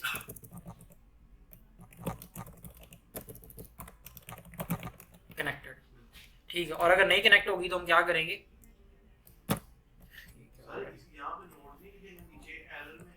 हाँ कैश में हम लिख देंगे, कर देंगे not, let's suppose not connected. अब इस फंक्शन को क्या कर देंगे, नीचे कॉल कर देंगे, या फिर हम इधर भी कर सकते हैं कि जब सर्वर स्टार्ट हो तो फिर वो कॉल हो जाए, db कनेक्ट, सही है, इधर ही वैसे कॉल कर देते हैं, कोई इशू नहीं है। यहाँ देखिए आ गया, सर्वर इज रनिंग भी आ गया और डेटाबेस कनेक्टेड भी आ गया, मैसेज प्रिंट हो गया। अच्छा ये इसको मैं बंद कर देता हूँ, ये हमने दोनों काम कर लिए। अब नेक्स्ट क्या है, एप्लीकेशन कोई पोर्ट वगैरह डिफाइन करें, कुछ राउट्स डिफाइन करें जिनके ऊपर हमारी एप्लीकेशन क्या कर रही हो हमें। अब जाके डेटाबेस तो कनेक्ट होगी, अब अगर मैं लोकल होस्ट 4500 पे जाऊंगा तो मुझे कुछ नहीं मिलने वाला, कैन नॉट गेट, ठीक है, मुझे कुछ नहीं मिलना, क्यों, क्योंकि मैंने कोई राउट डिफाइन किया हुआ ही नहीं है, कोई भी मैंने राउट डिफाइन नहीं किया हुआ। तो यहाँ पे हम इस फाइल में भी सारे के सारे राउट डिफाइन कर सकते हैं, लेकिन वो ज़्यादा बेटर वे नहीं है। तो मैं क्या करता हूँ, अलग से एक राउट्स के नाम से फोल्डर बना लिया, और इसके अंदर अगर स्टूडेंट प्रोडक्ट्स के राउट हैं, अगर ई कॉमर्स ऐप है तो प्रोडक्ट्स के राउट हैं, तो मैंने क्या कर दिया, एक products.js की एक फाइल बना ली, कौन सी, और इसके अंदर जितने भी प्रोडक्ट्स के रिलेटेड राउट्स हैं वो इधर मैं फॉरवर्ड कर दिया करूँगा, इधर राउट करवा दूंगा, ठीक है। उसके आगे हमारे पास कौन से हो सकते हैं, कस्टमर्स के राउट्स, कौन से, हमारी एक ई कॉमर्स एप्लीकेशन है तो उसमें कस्टमर्स का डेटा भी तो हमने स्टोर करना होता है, तो यहाँ पे मैंने कस्टमर्स डॉट जेएस के नाम से एक और फाइल बना ली। उसके अलावा हमारी ई कॉमर्स एप्लीकेशन में और क्या होती हैं, कैटेगरीज होती हैं जी, सप्लायर्स होती हैं, ठीक है। लेट्स सपोज एक मैंने सप्लायर्स का बना लिया, सप्लायर्स डॉट जेएस, इसके अंदर अब हम क्या कर देंगे, अपने राउट्स को क्या कर देंगे, इधर राउट करवा दिया करेंगे। अब इधर राउट्स को फॉरवर्ड करने के लिए यहाँ पे क्या होना चाहिए, कोई ना कोई राउटर अवेलेबल होना चाहिए जो कि उन राउट्स को क्या कर सके, उस राउट को समझ लेके रिसीव कर सके। तो यहाँ पे हमने क्या करना है, लेट्स सपोज हम प्रोडक्ट से स्टार्ट करते हैं, तो यहाँ पे हमने क्या करना है, एक राउटर क्रिएट करना है। वो राउटर हमें कहाँ से मिलेगा, एक्सप्रेस का अपना ही है, ठीक है। तो हमने उसको कैसे इंपोर्ट करना है, रिक्वायर एक्सप्रेस और डॉट लगा के हमने किसको कॉल कर देना है, राउटर को। तो ये एक्सप्रेस चीज का हमें राउटर रिसीव हो जाएगा, जिससे हम राउटिंग करवा सकते हैं। एक वेरिएबल में से मैं स्टोर कर लेता हूँ, const router is equal to, ये हमने राउटर किसमें, एक वेरिएबल में स्टोर कर लिया जिसका नाम क्या रखा हमने, राउटर। अब इसी वेरिएबल को हमने लास्ट पे क्या कर देना है, export, module dot export is equal to वो उसी वेरिएबल का नाम, राउटर। अब यहाँ पे मतलब जो भी राउट्स हैं, अब मैंने इस फाइल को क्या बना दिया कि ये राउट्स को क्या कर सकती है, रिसीव कर सकती है। अब वो राउट्स कहाँ से रिसीव करेगी, यहाँ पे हम इसको इंपोर्ट करेंगे, यहाँ पे हम क्या करेंगे, कुछ मिडलवेयर्स क्रिएट करेंगे। क्या क्रिएट करेंगे, मिडलवेयर्स, जो कि उन राउट्स को क्या करेंगे, समझ लेंगे, उन राउट्स की तरह फॉरवर्ड करेंगे। यहाँ पे एक फॉरवर्डिंग का कॉन्सेप्ट यूज हो जाएगा। यहाँ पे राउट हम किस तरह से, मिडलवेयर किस तरह से डिफाइन करते हैं, ऐप डॉट यूज के मेथड में। अब बताएंगे कि यहाँ पे कोई ना, मैं वैसे इनको एम्प्टी भी छोड़ सकता हूँ, लेकिन अपनी एप्लीकेशन की परफॉर्मेंस को समझ लेंगे बेटर करने के लिए हम क्या करते हैं, यहाँ पे कुछ जो है ना स्टार्टिंग राउट रख देते हैं कि अगर राउट रिक्वेस्ट इससे स्टार्ट हो रही हो तो फिर उधर भेजेंगे। मैं इसको मतलब एम्प्टी भी छोड़ सकता हूँ और डायरेक्ट क्या कर सकता हूँ, अपने उस राउटर को इंपोर्ट कर सकता हूँ जो मैंने इस फाइल से क्या किया है, एक्सपोर्ट किया है प्रोडक्ट्स वाली फाइल में से, उसको इधर डायरेक्टली भी रिक्वायर कर सकता हूँ। अच्छा, मैंने यहाँ पे कहाँ से डॉट स्लैश लगाया ताकि इसी फोल्डर में मैं सजेशंस आए। राउट्स के अंदर वाला फोल्डर है, उसके अंदर कौन सी फाइल है, प्रोडक्ट्स की फाइल है। लेकिन अब ये जितने भी मेरे पास रिक्वेस्ट आएंगे वो सारी की सारी इधर ही जाने लग जाएंगी। क्या ऐसा करना है हमें क्या करना है, कुछ मतलब चीजों को कैटेगराइज करके चलना है। तो यहाँ पे हम क्या करेंगे, यहाँ पे इसके फर्स्ट आर्गुमेंट में बताएंगे कि रिक्वेस्ट अगर किससे स्टार्ट हो रही, तो मतलब अगर ये रिक्वेस्ट हमने बताया कि अगर रिक्वेस्ट स्टार्ट हो रही हो हमारे पास API/प्रोडक्ट से या फिर /प्रोडक्ट्स से, अगर हमारी रिक्वेस्ट किससे स्टार्ट हो रही हुई, /प्रोडक्ट से, तो हमारे पास रिक्वेस्ट किधर फॉरवर्ड कर देनी है, यहाँ पे। अब यहाँ पे कौन इसको रिसीव कर लेगा, ये वाला राउटर। और यहाँ पे हम आगे बताएंगे कि राउटर में कौन कौन सी गेट है, मेथड, पुट है, पोस्ट है, जो भी है मेथड वो यहाँ पे क्या कर देंगे, हम डिफाइन कर देंगे। हमने कहा जी अगर /प्रोडक्ट्स के ऊपर क्या आई, अगर कोई गेट की रिक्वेस्ट आई, जब भी रिक्वेस्ट आएगी तो अब हमारे पास मेनली किस फाइल के पास आई, index.js के पास। index.js में एक मिडलवेयर ने उसे रिसीव किया और उसने चेक किया क्या वो जो रिक्वेस्ट है वो /प्रोडक्ट से स्टार्ट हो रही है। अगर हो रही है तो उसने उसको किधर फॉरवर्ड कर दिया, यहाँ पे, ठीक है, राउट्स के अंदर प्रोडक्ट्स वाली फाइल की तरफ। अब इसके अंदर किसने उसको रिसीव कर लिया, इस राउटर ने। अब राउटर के अंदर आगे हमने उसके मेथड बता देने, हमने कहना कि अगर उसका गेट का मेथड हुआ तो फिर आपने क्या करना है, अगर मेथड गेट हुआ और समझ लेंगे प्रोडक्ट्स के आगे कुछ ना हुआ, स्लैश मींस ना भी हो, स्लैश समझ लेंगे एम्प्टी राउट ही। अगर सिर्फ क्या हुआ, /प्रोडक्ट के आगे /प्रोडक्ट हुआ तो फिर तो इधर आएगी। अब उसके आगे क्या हुआ राउट, तो फिर यहाँ पे मैंने डिफाइन कर दिया कुछ भी ना हो, मतलब स्लैश हो या ना हो तो यहाँ पे क्या होगी, रिक्वेस्ट यहाँ पे क्या हो जाएगी, रिसीव। और यहाँ पे रिस्पॉन्स में मैंने क्या सेंड कर दिया, यहाँ पे हमारे पास बताया था कि क्या होते हैं, रिक्वेस्ट एंड रिस्पॉन्स के दो हमारे पास आर्गुमेंट्स ऑलरेडी अवेलेबल होते हैं। मैंने रिस्पॉन्स में लेट्स सपोज सेंड कर दिया, फिलहाल मैंने बस कर दिया दीज आर योर प्रोडक्ट्स, ठीक है। रिस्पॉन्स में सिर्फ क्या सेंड हो जाएगा, दीज आर योर प्रोडक्ट। यहाँ पे स्लैश में प्रोडक्ट्स पे गया तो यहाँ पे क्या रिस्पॉन्स डॉट रिक्वेस्ट की बजाय यहाँ पे क्या आना था, रिस्पॉन्स। तो यहाँ पे आ गया दीज आर योर प्रोडक्ट्स, समझ आ गई। यहाँ पे देखें कैनॉट गेट आ गया, लेकिन यहाँ पे जब मैं /प्रोडक्ट्स पे जाता हूँ, मैं चाहता हूँ होम पेज पे भी कुछ ना कुछ मिले। जब मैं होम पेज पे भी हमें वेबसाइट में कुछ ना कुछ मिलता ही है ना, तो वो यहाँ पे हम किस तरह से डिफाइन करेंगे। यहाँ पे एक मैं ऐप डॉट डायरेक्टली गेट का जो है राउट बना लेता हूँ, जिसमें मैंने राउट डिफाइन कर दिया स्लैश। राउट अगर किससे स्टार्ट हो रहा हो, ओनली स्लैश से स्टार्ट हो रहा हो, प्रोडक्ट से नहीं स्टार्ट हो रहा, ओनली स्लैश से स्टार्ट हो रहा, तो आपने क्या करना है, रिस्पॉन्स में क्या चीज सेंड कर देनी है, रिस्पॉन्स डॉट सेंड कर देना है दिस इज होम पेज। ये देखिए यहाँ पे हम इंडेक्स डॉट एचटीएमएल की फाइल भी रिस्पॉन्स में सेंड कर सकते हैं। ओके, यहाँ पे आप चेक कर लें कि send file Inn Express response, response dot send file का मेथड होता है, रिस्पॉन्स डॉट सेंड फाइल का मेथड होता है। यहाँ पे मैंने फाइल यहाँ पे लेट्स सपोज एक क्रिएट कर लेता हूँ, इंडेक्स डॉट एचटीएमएल, एक मैंने फाइल क्रिएट कर ली, इसके अंदर जो है वो कुछ जो है वो मैंने कोड लिख लिया और इसमें लिख दिया मैंने h1 में कि ये this is our home page. अब ये पूरी की पूरी फाइल ही मैं रिस्पॉन्स में सेंड कर दूंगा, जहाँ पे मैं सिंपल ये सेंड कर रहा हूँ। तो कौन सा मेथड है, response dot send, send file का मेथड है, और इस फाइल में हमने आगे बता देना उस फाइल का पाथ, फाइल कहाँ पे पड़ी है, डॉट स्लैश इसी डायरेक्टरी में, मतलब रूट डायरेक्टरी में उस फाइल का नाम क्या है, इंडेक्स डॉट एचटीएमएल, यहाँ पे इधर ही पड़ी हुई है इंडेक्स डॉट एचटीएमएल। चेक करते हैं होम पेज पे, तो यहाँ पे आ रहा है पाथ मस्ट बी एब्सोल्यूट।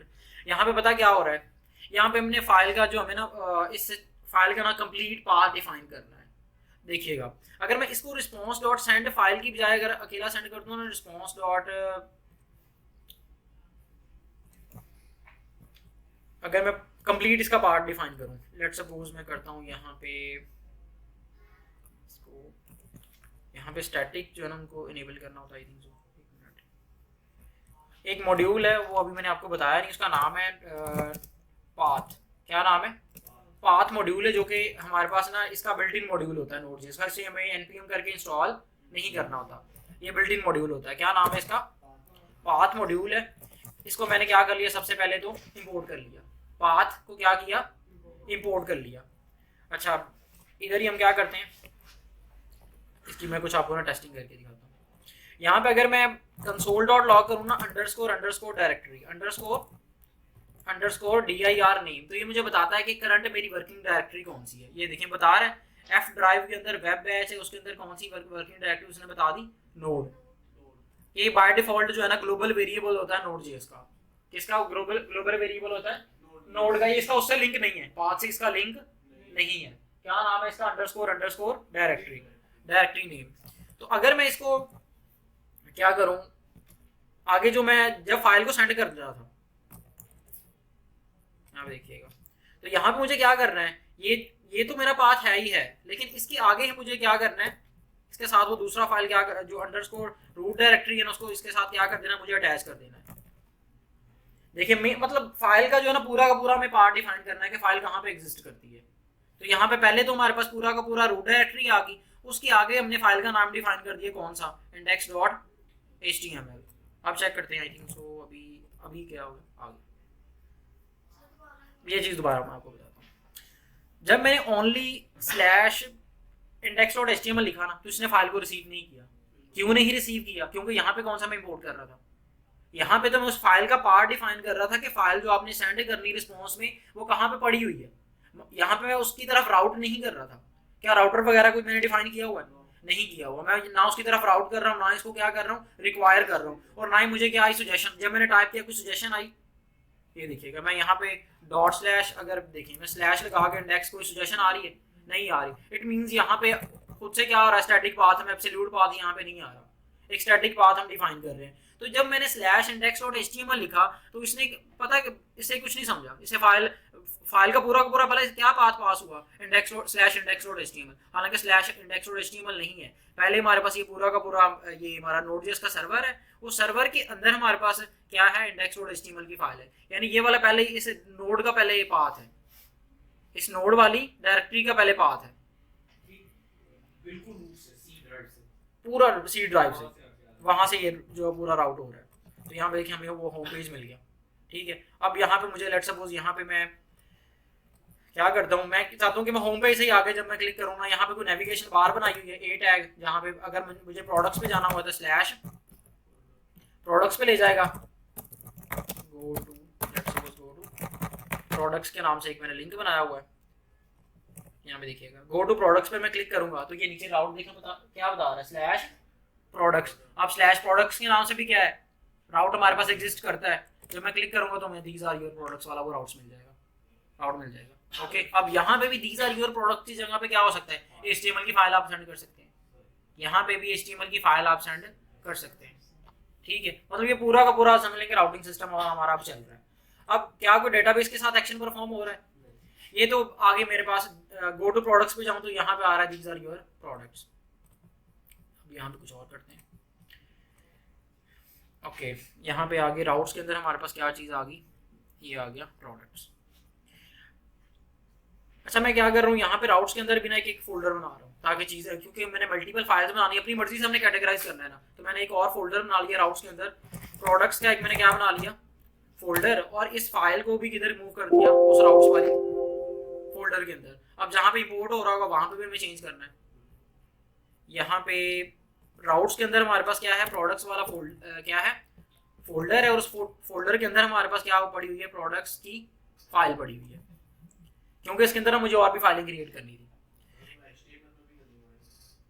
क्या चीज,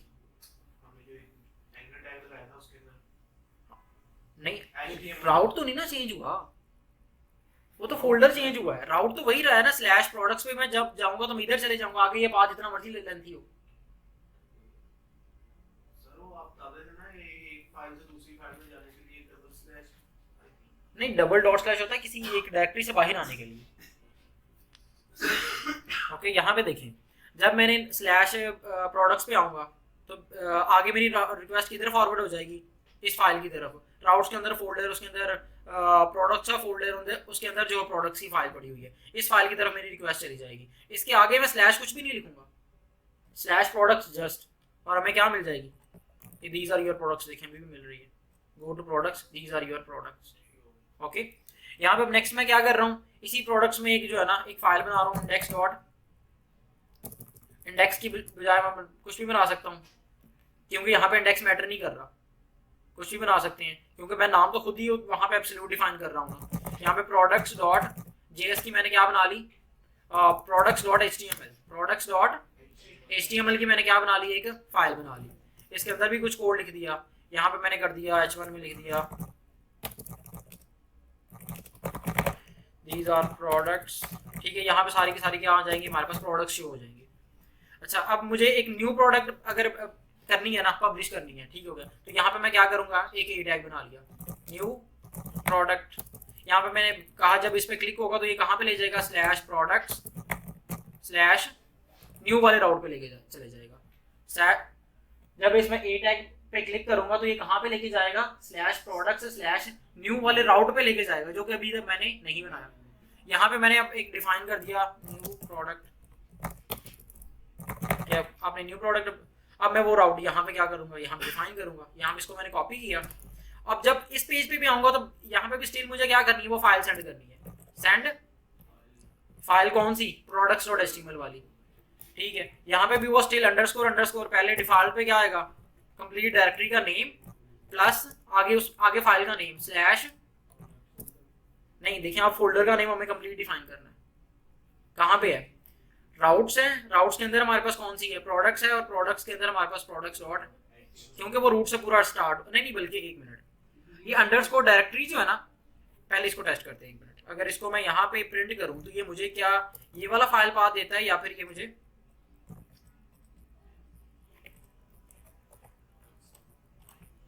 ये ऑलरेडी राउट्स के अंदर ही है।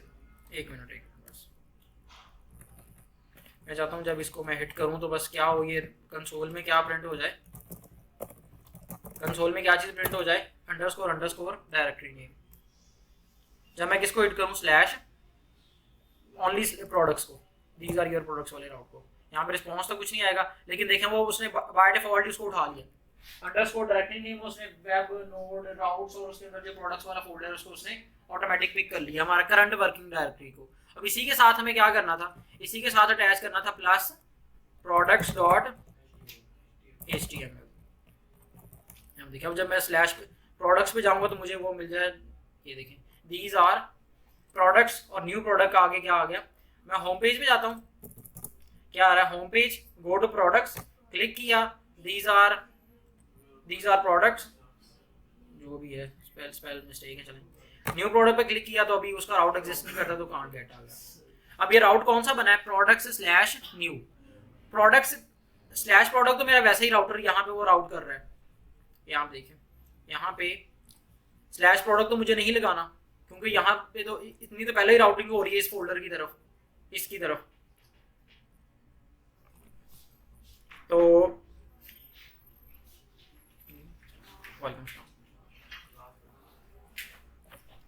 राउट्स के अंदर products.html की फाइल है, फाइल मैंने डिलीट तो नहीं कर दी, अच्छा ये पड़ी हुई है, ये पड़ी। यहाँ पे जब प्रोडक्ट्स की तरफ फाइल आएगी हमारे पास वो राउट आएगा, तो ये स्लैश के ऊपर सेंड हो रहा है होम पेज, इसके ऊपर सेंड हो रहा है हमारे पास, बल्कि ये इसी को तो हमने डिफाइन करना था, ये आ रहा है फाइल सेंड हो रही है, और यहाँ पे मैंने डिफाइन कर दिया न्यू स्लैश न्यू। इसके ऊपर मैं क्या करूँगा, एक न्यू प्रोडक्ट का एक फॉर्म बना लूँगा, क्या बना लूँगा, यहाँ पे एक न्यू प्रोडक्ट या प्रोडक्ट फॉर्म बना लिया, product form dot HTML, product form किधर नहीं बनाया, प्रोडक्ट्स फॉर्म यहाँ पे आ जाएगा। अब इसको कब रिस्पॉन्स में सेंड करना है, जब हमारे पास राउट कौन सा हो, न्यू स्लैश न्यू वाला। तो यहाँ पे सेम उसी तरह से जैसे ऊपर हम फाइल सेंड कर रहे हैं, इस तरह से इधर भी हमें क्या कर देनी है, बस एक फाइल सेंड कर देनी है, इसका नाम क्या है, product form dot HTML।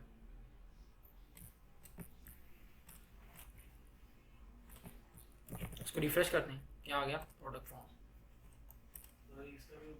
Home page navigation बना सकते हैं, लेकिन फिलहाल हम नेविगेशन को फोकस नहीं कर रहे। Go to products, these are products, यहाँ पे सारी सारी प्रोडक्ट्स भी शो हो जाएंगी। एक न्यू प्रोडक्ट ऐड करनी, तो न्यू प्रोडक्ट पे क्लिक करूंगा तो एक प्रोडक्ट का हमारे पास आगे क्या आ जाएगा, फॉर्म भी आ जाएगा। अब इस फॉर्म पे जब मैं डेटा सबमिट करूंगा तो क्या होना चाहिए, वो डेटाबेस में जाना चाहिए। अब मैं यहाँ पे क्या करता हूँ, यहाँ पे फॉर्म, ये प्रोडक्ट और ये हमारे पास आ गया प्रोडक्ट का फॉर्म। यहाँ पे एक मैं फॉर्म क्रिएट कर रहा हूँ, फॉर्म में हम प्रोडक्ट की कौन कौन सी चीजें पूछेंगे। एक इनपुट में मैंने एक पूछ लिया, let's suppose title, place holder, मैं CSS नहीं लिखूंगा, बस यहाँ पे पूछ लिया हमारे पास टाइटल, प्रोडक्ट का क्या आ जाएगा, एक टाइटल, और यहाँ पे मैंने नेम भी डिफाइन कर दिया ताकि इस नाम से हमारी क्या हो सके, क्यूरी जनरेट हो सके, टाइटल के नाम से क्यूरी आ जाएगी। उसके बाद एक आ जाएगी लेट्स सपोज प्राइस, और एक आ जाएगा एक स्टॉक, और यहाँ पे लास्ट में एक इनपुट आ जाएगी, एक बटन आ जाएगा सबमिट, और एक कर लेते हैं लेट्स सपोज रीसेट, और इस रीसेट पे टाइप डिफाइन हमें करनी पड़ेगी रीसेट की, और इन पे प्लेस होल्डर भी चेंज कर देते हैं। प्राइस पे आ जाएगी प्राइस, और यहाँ पे हमारे पास स्टॉक पे आ जाएगा स्टॉक प्लेस होल्डर, और ये सारी की सारी चीज़ें क्या होंगी, रिक्वायर्ड होंगी। क्या होंगी, रिक्वायर्ड, यानी इनको जब तक यूज़र फिल नहीं करेगा तो फॉर्म सबमिट नहीं होगा। यहाँ पे देखें ये फॉर्म आ गया, टाइटल, प्राइस, स्टॉक। अगर मैं ये देखेंगे रीसेट से क्या हो जाएगा, इसका तो पता होगा आप लोगों को, यहाँ से अगर मैं रीसेट करता हूँ तो वो फॉर्म रीसेट हो जाएगा। अच्छा, यहाँ पे प्लेस होल्डर टाइप, ये जो प्राइस है ये भी नंबर होगा, और हमारे पास ये जो स्टॉक है ये भी क्या होगा, नंबर होगा। देखिए ये दोनों ही हमारे पास नंबर आ गए। ओके, यहाँ पे हमारे पास आ जाएगा प्रोडक्ट का टाइटल। अब जब मैं इसको सबमिट करूँगा तो क्या होगा, कोई ऐसा हमारे पास राउट होना चाहिए जो कि क्या कर सके, इसको रिसीव कर सके, उस डेटा को क्या कर रिसीव। अभी हमने सिर्फ अपनी प्रोडक्ट्स के अंदर दो राउट्स बनाए, एक हमारे पास मेन प्रोडक्ट्स है और एक प्रोडक्ट्स स्लैश न्यू है। ये दो हमने प्रोडक्ट से रिलेटेड जो वो बनाए, ठीक है, ये प्रोडक्ट्स और ये न्यू प्रोडक्ट्स, ठीक है। अब क्या करना है, एक राउट होगा जो कि क्या करेगा, क्यूरी में इस डेटा को सारे के सारे को क्या करेगा, रिसीव करेगा, और आगे कहाँ पे स्टोर करेगा, डेटाबेस में स्टोर करेगा। तो यहाँ पे एक और मैं राउट क्रिएट कर लेता हूँ, कहाँ पे, इधर ही इसी फाइल के अंदर, प्रोडक्ट्स वाली फाइल के अंदर ही, यहाँ पे न्यू, इसी को मैंने कॉपी किया ऊपर राउट को, और नीचे पेस्ट करके मैंने API स्लैश न्यू कर दिया, API स्लैश न्यू। मैंने राउट का नाम क्या कर दिया, API स्लैश न्यू प्रोडक्ट की API, जो कि क्या करेगी, उसको डेटाबेस में स्टोर करवाएगी। अब ये API की जगह मैं कुछ भी लिख सकता हूँ, लेकिन एक कन्वेंशन है कि हम नॉर्मली इसको API लिख रहे होते हैं। अच्छा, यहाँ पे API स्लैश मैंने क्या कर दिया, न्यू किया गया, इससे न्यू प्रोडक्ट डेटाबेस में क्या होगी, स्टोर। अभी मैं इस पे भी अगर जाऊँगा ना, जाऊंगा API स्लैश न्यू पर भी, तो यहाँ पे भी मुझे क्या मिलेगा, प्रोडक्ट फॉर्म भी मिलेगा, क्योंकि यहाँ पे मैंने रिस्पॉन्स में यही सेंड किया हुआ है। लेकिन मुझे नहीं सेंड करना, यहाँ पे मैंने रिस्पॉन्स में सेंड कर दिया न्यू प्रोडक्ट API, और यहाँ पे मैं क्या करूँगा, रिक्वेस्ट में जितना भी डेटा आएगा उसको क्या करूँगा, रिसीव करूँगा। रिक्वेस्ट की क्यूरी के अंदर कंसोल डॉट लॉग कर देता हूँ फिलहाल के लिए, कंसोल डॉट लॉग रिक्वेस्ट की क्यूरी के अंदर जितना भी डेटा है वो क्या आ जाए, कंसोल में प्रिंट हो जाए। यहाँ पे देखिएगा अभी नीचे कुछ प्रिंट हो रहा है, नहीं हो रहा, लेकिन अब मैं API स्लैश न्यू पे जाता हूँ और यहाँ पे इसको हिट करता हूँ तो ये आ गया न्यू प्रोडक्ट की API आ गई। और नीचे क्या प्रिंट हुआ अभी, एक एम्प्टी ऑब्जेक्ट। क्यों, क्योंकि यहाँ पे कोई मैंने क्यूरी पास ही नहीं की थी। एक मैंने क्यूरी पास कर दी, let's suppose title is equal to ABC, enter करते हैं तो यहाँ पे यही आ जाएगा हमारे पास डेटा, किसके पास, सर्वर के पास, title is equal to ABC। अच्छा, अब ये जो हमारे पास टाइटल वगैरह होगा ये कौन कहाँ से हम लिखेंगे, ये फॉर्म से आएगा। तो मैं फॉर्म के अंदर क्या करता हूँ,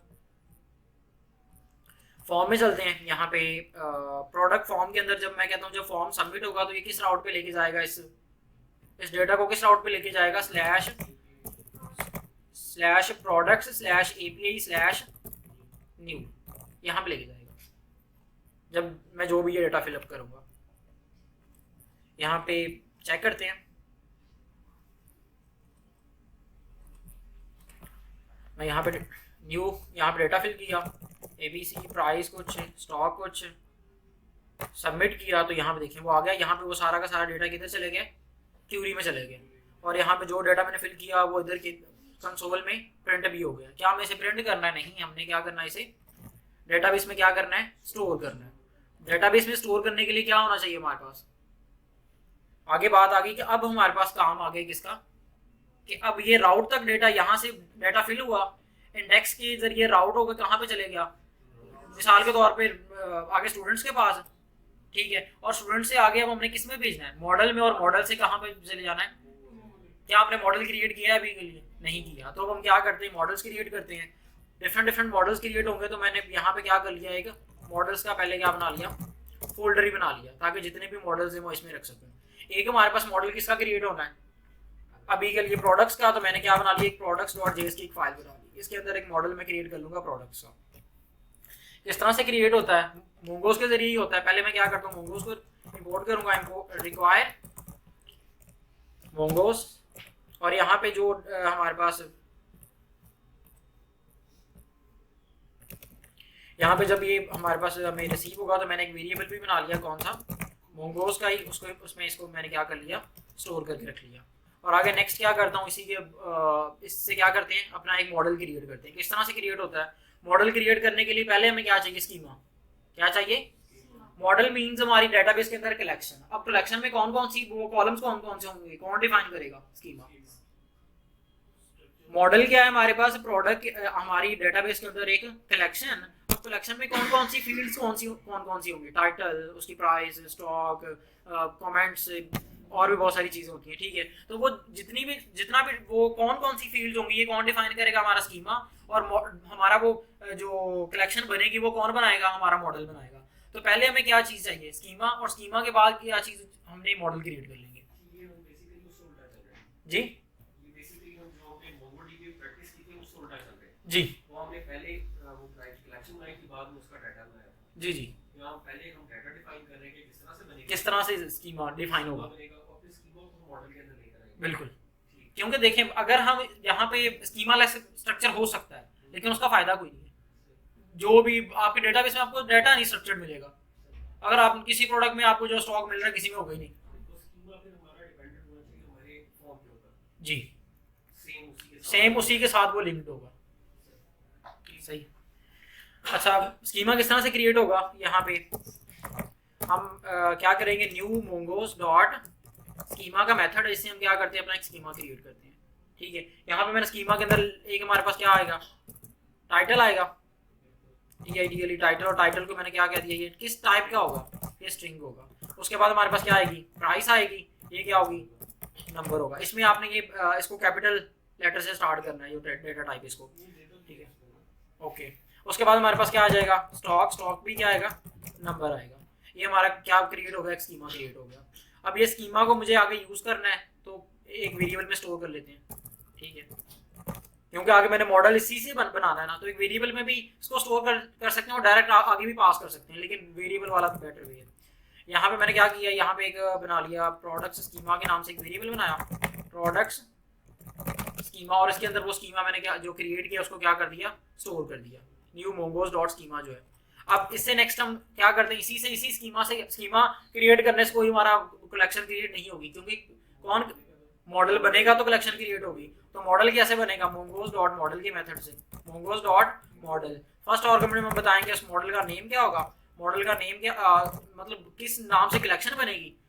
तो कलेक्शन का हमने नाम क्या रख लिया कि प्रोडक्ट्स के नाम से कलेक्शन बनेगी, ठीक है। और आगे सेकंड आर्गुमेंट में हम डिफाइन करेंगे कि उसका स्कीमा कौन सा होगा। तो ये ऊपर अपने वेरिएबल है कि उसका नाम क्या रखा हुआ है, प्रोडक्ट्स स्कीमा, ये अपने क्या पास, ये यहाँ पे पास कर दिया अपना वेरिएबल कौन सा, स्कीमा वाला, यानी स्कीमा यहाँ पे पास कर दिया कि भाई इससे ये स्कीमा जिससे आपने वो मॉडल क्रिएट करना है।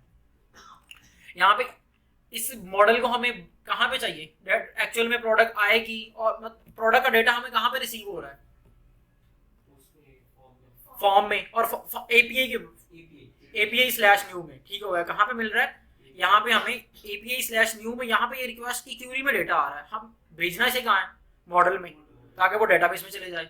और मॉडल हमारे पास अलग से इधर पड़ा हुआ है मॉडल्स वाले फोल्डर में, तो यहाँ से उसे एक्सपोर्ट करके उधर क्या करना है, हमें इंपोर्ट करना है। तो इस ये जो मॉडल क्रिएट हो रहा है, यहाँ पे मैंने मॉड्यूल डॉट एक्सपोर्ट्स की कमांड के जरिए इसको क्या किया, यहाँ से एक्सपोर्ट किया, ताकि उधर हमें मैं क्या कर सकूँ, इसे इंपोर्ट कर सकूँ। यहाँ पे प्रोडक्ट्स में इधर मैं आके इसको क्या कर लेता हूँ, टॉप पे इंपोर्ट कर लेता हूँ, ठीक है। मैंने क्या कर लिया, const products model is equal to require, कहाँ से ये रिक्वायर होगा, इस फोल्डर से बाहर जाके हमारे पास एक मॉडल्स का फोल्डर है, हम किस फोल्डर में है, हम प्रोडक्ट्स में हैं। तो प्रोडक्ट के फोल्डर के बाहर राउट्स है, तो मैं डबल बार मतलब वो बैक जाऊंगा, पहले तो इसमें प्रोडक्ट्स वाले फोल्डर से बाहर जाऊंगा, फिर मैं राउट्स वाले फोल्डर से बाहर जाऊंगा, फिर ये मॉडल्स वाले फोल्डर में जाऊंगा, ठीक है, स्लैश मॉडल्स स्लैश प्रोडक्ट्स, तो ये हमारा प्रोडक्ट मॉडल आ जाएगा। अब यहाँ पे जब ये डेटा आ रहा है तो हमें डायरेक्ट कहाँ पे भेजना है, डेटाबेस में। तो यहाँ पे प्रोडक्ट मॉडल डॉट, इसका कौन सा मेथड होता है, create, product model dot create करो, कौन सी प्रोडक्ट क्रिएट करो जो क्यूरी में आ रहा है, जिसका डेटा क्यूरी में आ रहा है, उससे क्या करो, एक प्रोडक्ट क्रिएट कर दो। अब यहाँ पे जो प्रोडक्ट क्रिएट होगी मैंने एक पी वेरिएबल में स्टोर की, और उसको मैं क्या कर दूंगा, फिलहाल के लिए रिस्पॉन्स में सेंड कर दूंगा। यहाँ पे वेट लगाऊंगा और यहाँ पे फंक्शन को क्या बनाएंगे, एसिंक्रोनियस बनाएंगे, ताकि वो प्रोडक्ट मुझे न्यू लाइन में मिल भी सके।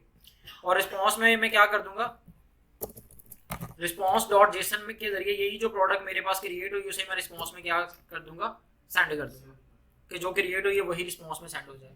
अब चलते हैं यहाँ पे, मैं होम पेज पे आया, यूजर कहाँ पे आता है, नॉर्मली होम पेज पे ही आता है, ठीक हो गया। उसने देखा कि हाँ जी प्रोडक्ट पे जाना, तो इधर क्लिक किया जी, प्रोडक्ट यहाँ पे प्रोडक्ट शो हो जाएंगी, एडमिन है ना फिलहाल, उसने जी यहाँ पे प्रोडक्ट्स हो जाएंगे, न्यू प्रोडक्ट जी पोस्ट करने आया है तो न्यू प्रोडक्ट पे क्लिक कर देगा, यहाँ पे उसकी डिटेल फिल कर देगा, ठीक है। उसने लेट सपोज कर दिया कुछ भी, उसके बाद उसने उसकी क्या लिख दी, प्राइस है, उसके बाद उसने लिख दी लेट सपोज स्टॉक है, ठीक है, और इसको क्या कर दिया उसने, सबमिट, हाँ जी हो गया डेटाबेस में स्टोर। वो आगे राउट कौन सा हिट हुआ, API/new, और आगे उसका सारा का सारा आ गया, डेटा आ गया, और वो डेटाबेस में क्या हो गया, स्टोर हो गया, ठीक है। और एक्चुअली मतलब फॉर्म सबमिट हो गया। ये V0 ऑटोमेटिक आता है, ये V0 ये जो ये आईडी ये डेटाबेस की अपनी जो है ना MongoDB की अपनी प्री डिफाइंड फील्ड्स है, ओके समझ आ गई।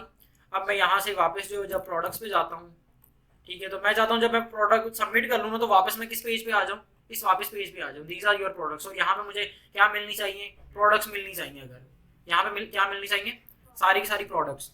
कि जब मैं इस मुझे ये रिस्पॉन्स में जहाँ पे मैं फाइल को गेट कर रहा हूँ, यहाँ पे मुझे क्या मिलनी चाहिए, यहाँ पे सारी की सारी इस फाइल के अंदर सारी की सारी प्रोडक्ट्स मिलनी चाहिए, ठीक है। ऑलमोस्ट टाइम अच्छा खासा हो गया, हाँ जी। इतना काम समझ आ गया। हमने वैसे प्रीवियस क्लास को रिपीट किया और कुछ आज बताएं आप, जो नहीं ना नेक्स्ट क्लास में कहेंगे कि आज फिर रिपीट करते हैं। कल फर्स्ट डे था इसलिए वो चलें आज, चलें आज वो हो गया कन्फ्यूजन दूर। चलें ये नो एक एक लाइन एक एक करेक्टर देख देख के लिखना, ऐसे नहीं करना, सारा देख लेना, बाद में उनको प्रैक्टिस करना, ठीक है। और उसको अच्छा मैं सेंड कर देता हूँ। अच्छा एक और चीज, लैपटॉप ऐसे बंद ही होने वाला है, एक हम काम कर लें कि जब मैं प्रोडक्ट्स पे जाऊँ तो मुझे प्रोडक्ट्स नज़र आनी चाहिए, जितनी भी प्रोडक्ट्स हैं वो क्या होनी चाहिए, जो मैंने सबमिट की हुआ वो नज़र आनी चाहिए। तो यहाँ पे हमने कुछ वो देखा था कि हम क्या कर सकते हैं, यहाँ पे लूप चला सकते हैं जिससे हम सारी की सारी प्रोडक्ट्स को एपीआई कॉल कर सकते हैं फैच मेथड के जरिए, तो हम वही करने वाले हैं। यहाँ पे मैं क्या करूँगा, एक फैच प्रोडक्ट्स के नाम से एक मैंने फंक्शन बनाया, ठीक है, जिसमें मैं क्या करूँगा, सारी प्रोडक्ट्स डेटाबेस में से क्या करूँगा, फैच के मेथड के जरिए क्या करूँगा, कॉल करूँगा, ठीक है। स्क्रिप्ट के टैग में आगे मैंने क्या किया, फैच का मेथड लगाया, और फैच में एपीआई का यूआरएल क्या है, /API/products, क्या है स्लैश, वैसे हमने कोई अभी राउट नहीं बनाया जिसके ऊपर हमें क्या मिल रही हो, सारी की सारी प्रोडक्ट्स मिल रही हो।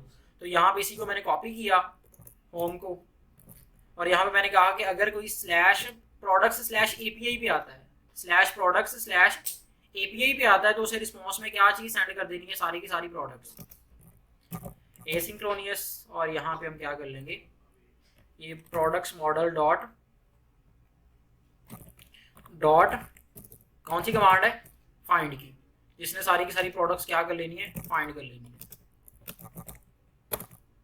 और यही मैं जब प्रोडक्ट्स कहाँ पे सेंड कर दी है, रिस्पॉन्स डॉट जेसन में मुझे क्या कर देनी है, सारी की सारी प्रोडक्ट्स सेंड कर देनी है।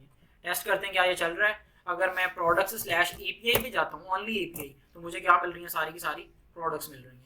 ये कुछ कल वाली भी हैं क्योंकि हमने सेम, ये आज वाली भी होगी इसमें, टी शर्ट, ठीक है, ये कल वाली भी कुछ प्रोडक्ट्स आ रही हैं, हम इनको बाद में डिलीट कर लेंगे। अच्छा यहाँ पे इस API को मुझे क्या करना है, हिट करना है उस फाइल में, और उसको क्या कर लेना है, प्रोडक्ट्स को गेट कर लेना है।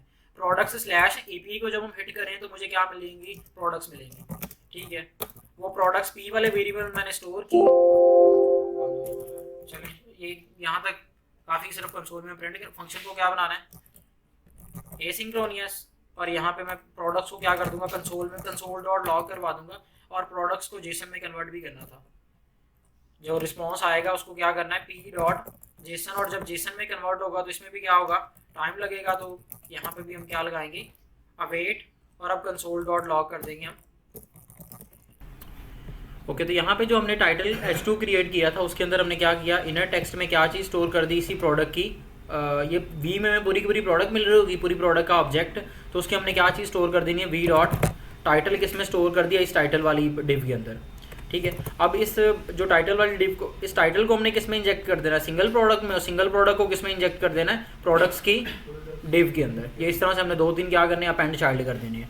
पहले single product dot append child में हमने क्या पास कर देना, सिंगल प्रोडक्ट में टाइटल अपेंड कर दिया, और बाद में सिंगल प्रोडक्ट को किधर अपेंड कर देना है, वो प्रोडक्ट डिव के अंदर, product div dot append child के अंदर क्या पास कर देना है, सिंगल प्रोडक्ट। अब चेक करते हैं क्या ये चल रहा है, इसको रिफ्रेश करते हैं, देखें हमें सारी प्रोडक्ट्स जो हैं वो जो भी डेटाबेस में पड़ी थी वो यहाँ पे लिस्ट हो गई हैं। अब सिर्फ क्या प्रोडक्ट का टाइटल आ रहा है। एक तो मैं ये करता हूँ कि जब इसके नीचे एक HR भी क्रिएट कर लेंगे, अभी डिज़ाइन पे वैसे हम फोकस नहीं कर रहे। टाइटल के नीचे मैं क्या रख लेता हूँ, इसी टाइटल को कॉपी किया, इस टाइटल वाली डिव को, इस हमने H2 क्रिएट किया था, इसके नीचे में एक और मैं रखता हूँ, एक हमने क्या करनी है, प्राइस, इसके लिए क्या क्रिएट किया, let's suppose P paragraph create कर लिया, या फिर डिव भी हो सकती है नॉर्मल, एक डिव भी क्रिएट कर ली मैंने। ये प्राइस है, और प्राइस को भी, प्राइस के अंदर इनर टेक्स्ट हमने क्या स्टोर करवाना है, v.price, ऐसे ही है। और एक और हमारे पास क्या है, स्टॉक, इसके लिए भी डिव क्रिएट की, और लेकिन वेरिएबल का नाम क्या रख लिया हमने, स्टॉक, और स्टॉक के अंदर क्या चीज़ हमने अपेंड करवानी है, v.stock जो आ रही है डेटा। और अब ये इन सभी को किस में अपेंड करवा देना है, जिस तरह से टाइटल को अपेंड करवाया इसी तरह से हमने बाकी प्राइस को भी इसमें अपेंड करवा देना है, और हमारे पास सिंगल प्रोडक्ट में, और उसके बाद स्टॉक को भी इसी में अपेंड करवा देना है। अब जाके इसको चेक करते हैं, देखें ये सारा डेटा आ गया। अब यहाँ पे पता नहीं चल रहा क्या कौन सा स्टॉक है और कौन सी प्राइस है, तो यहाँ पे हल्का सा मैं जब इसको अपेंड करवा रहा हूँ तो यहाँ पे मैं क्या करता हूँ, इसके साथ कुछ और हल्का सा टेक्स्ट भी जो है ना उसको भी ऐड ऑन कर लेते हैं। यहाँ पे टर्नरी ऑपरेटर भी मैं यूज़ कर सकता हूँ, लेकिन सिंपल बस मैंने यहाँ पे, ये हमारे पास प्राइस है, तो यहाँ पे इसके साथ मैंने एक प्राइस का जो है ना ये text V dot price, V dot stock और ये वी डॉट टाइटल है, जी जी। वेरिएबल्स आपने स्टोर करवा रहे हैं कि जो डेटाबेस के अंदर एट्रीब्यूट्स हैं वो स्टोर हो रहे हैं? जो डेटाबेस में से हमें डाटा आ रहा है वो एग्जैक्ट यहाँ पे मैं पास कर रहा हूँ। मैंने कहा शायद वेरिएबल। नहीं देखें, अब देखें आ गई सारी प्रोडक्ट क्लॉथ शूज़, ये सारी की सारी अब कहाँ से आ रही हैं डेटाबेस में से। अब मैं यहाँ पे न्यू प्रोडक्ट रख के और पोस्ट करके आता हूँ, लेट्स सपोज अभी यहाँ पे देखें कितनी प्रोडक्ट्स हैं। ये लास्ट पे क्या है, टी शर्ट है। अगर मैं एक और प्रोडक्ट जो है ऐड करके आता हूँ यहाँ से, टी शर्ट के बाद एक और लेट्स सपोज हमने ऐड कर दी बैग्स लेट्स सपोज, और यहाँ पे इसकी प्राइस है ये और स्टॉक है लेट्स सपोज 5, और इसको किया हमने सबमिट, तो ये सबमिट हो गया है। और वापस अगर हम जाते हैं अब तो यहाँ पे देखिए, अब हमें इसको रिफ़्रेश एक बार कर लें तो यहाँ पे हमें बैग्स भी आ गए। हाँ जी, समझ आ गई है। अच्छा, मैं चाहता हूँ कि जो मेरी सबसे लास्ट प्रोडक्ट, जो मैंने सबसे लास्ट पे प्रोडक्ट जो है वो ऐड की है ना, वो सबसे टॉप पे शो हो। ये वाली प्रोडक्ट इधर शो हो, बिल्कुल टॉप पे शो हो। तो ये हम बाद में जो है वो इसको भी इनेबल करेंगे। लेकिन फ़िलहाल के लिए देखें, जो डाटाबेस में डाटा जा रहा है वो आ रहा है ना, सिर्फ सॉर्टिंग रह गई है, वो हम सॉर्टिंग और जो फिल्ट्रेशन है वो बाद में समझ लेंगे। न्यू प्रोडक्ट से प्रोडक्ट जो है ऐड भी हो रही है। अच्छा, मैं चाहता हूँ कि जब मैं प्रोडक्ट जो ऐड करके यहाँ से सबमिट कर दूँ ना, तो वापस मैं किस पेज पे चले जाऊँ, प्रोडक्ट्स वाले पेज पे वापस चले जाऊँ। तो सबमिशन में हम रीडायरेक्शन लगा सकते हैं, रिस्पॉन्स डॉट रीडायरेक्ट का मेथड होता है, वहाँ से उसको हम रीडायरेक्ट कर सकते हैं अगर डेटाबेस में जो है वो प्रोडक्ट जो है स्टोर होगी है। तो यहाँ पे ये एपीआई है ना, जो कि प्रोडक्ट को क्या कर रही है, क्रिएट कर रही है। और हमें रिस्पॉन्स में क्या चीज़ सेंड कर रही है, प्रोडक्ट। हमें रिस्पॉन्स में प्रोडक्ट नहीं चाहिए, बस रिस्पॉन्स में हम क्या करें, रिस्पॉन्स डॉट रीडायरेक्ट का एक मेथड होता है, रिस्पॉन्स डॉट रीडायरेक्ट होता है, ये क्या होता है, redirect, response dot redirect. Wait a minute, इसको मैं कंफर्म कर लूँ, रिस्पॉन्स रीडायरेक्ट इन एक्सप्रेस।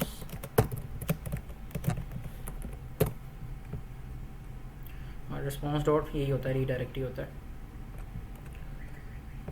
और इसमें हमने क्या चीज़ पास कर देनी है, अपना रीडायरेक्ट में हमने क्या पास कर देना है, सेकंड अपना पाथ जहाँ पे उसको हमने रीडायरेक्ट करवाना है।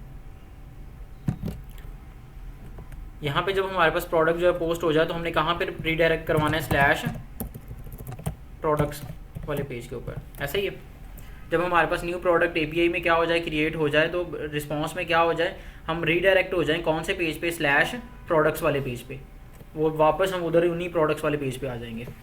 अब यहाँ पे इसको रिफ्रेश करके एक बार और टेस्ट कर लेते हैं। बैग्स की जगह लेट्स सपोज मैंने लिख दिया कुछ भी, मोबाइल्स,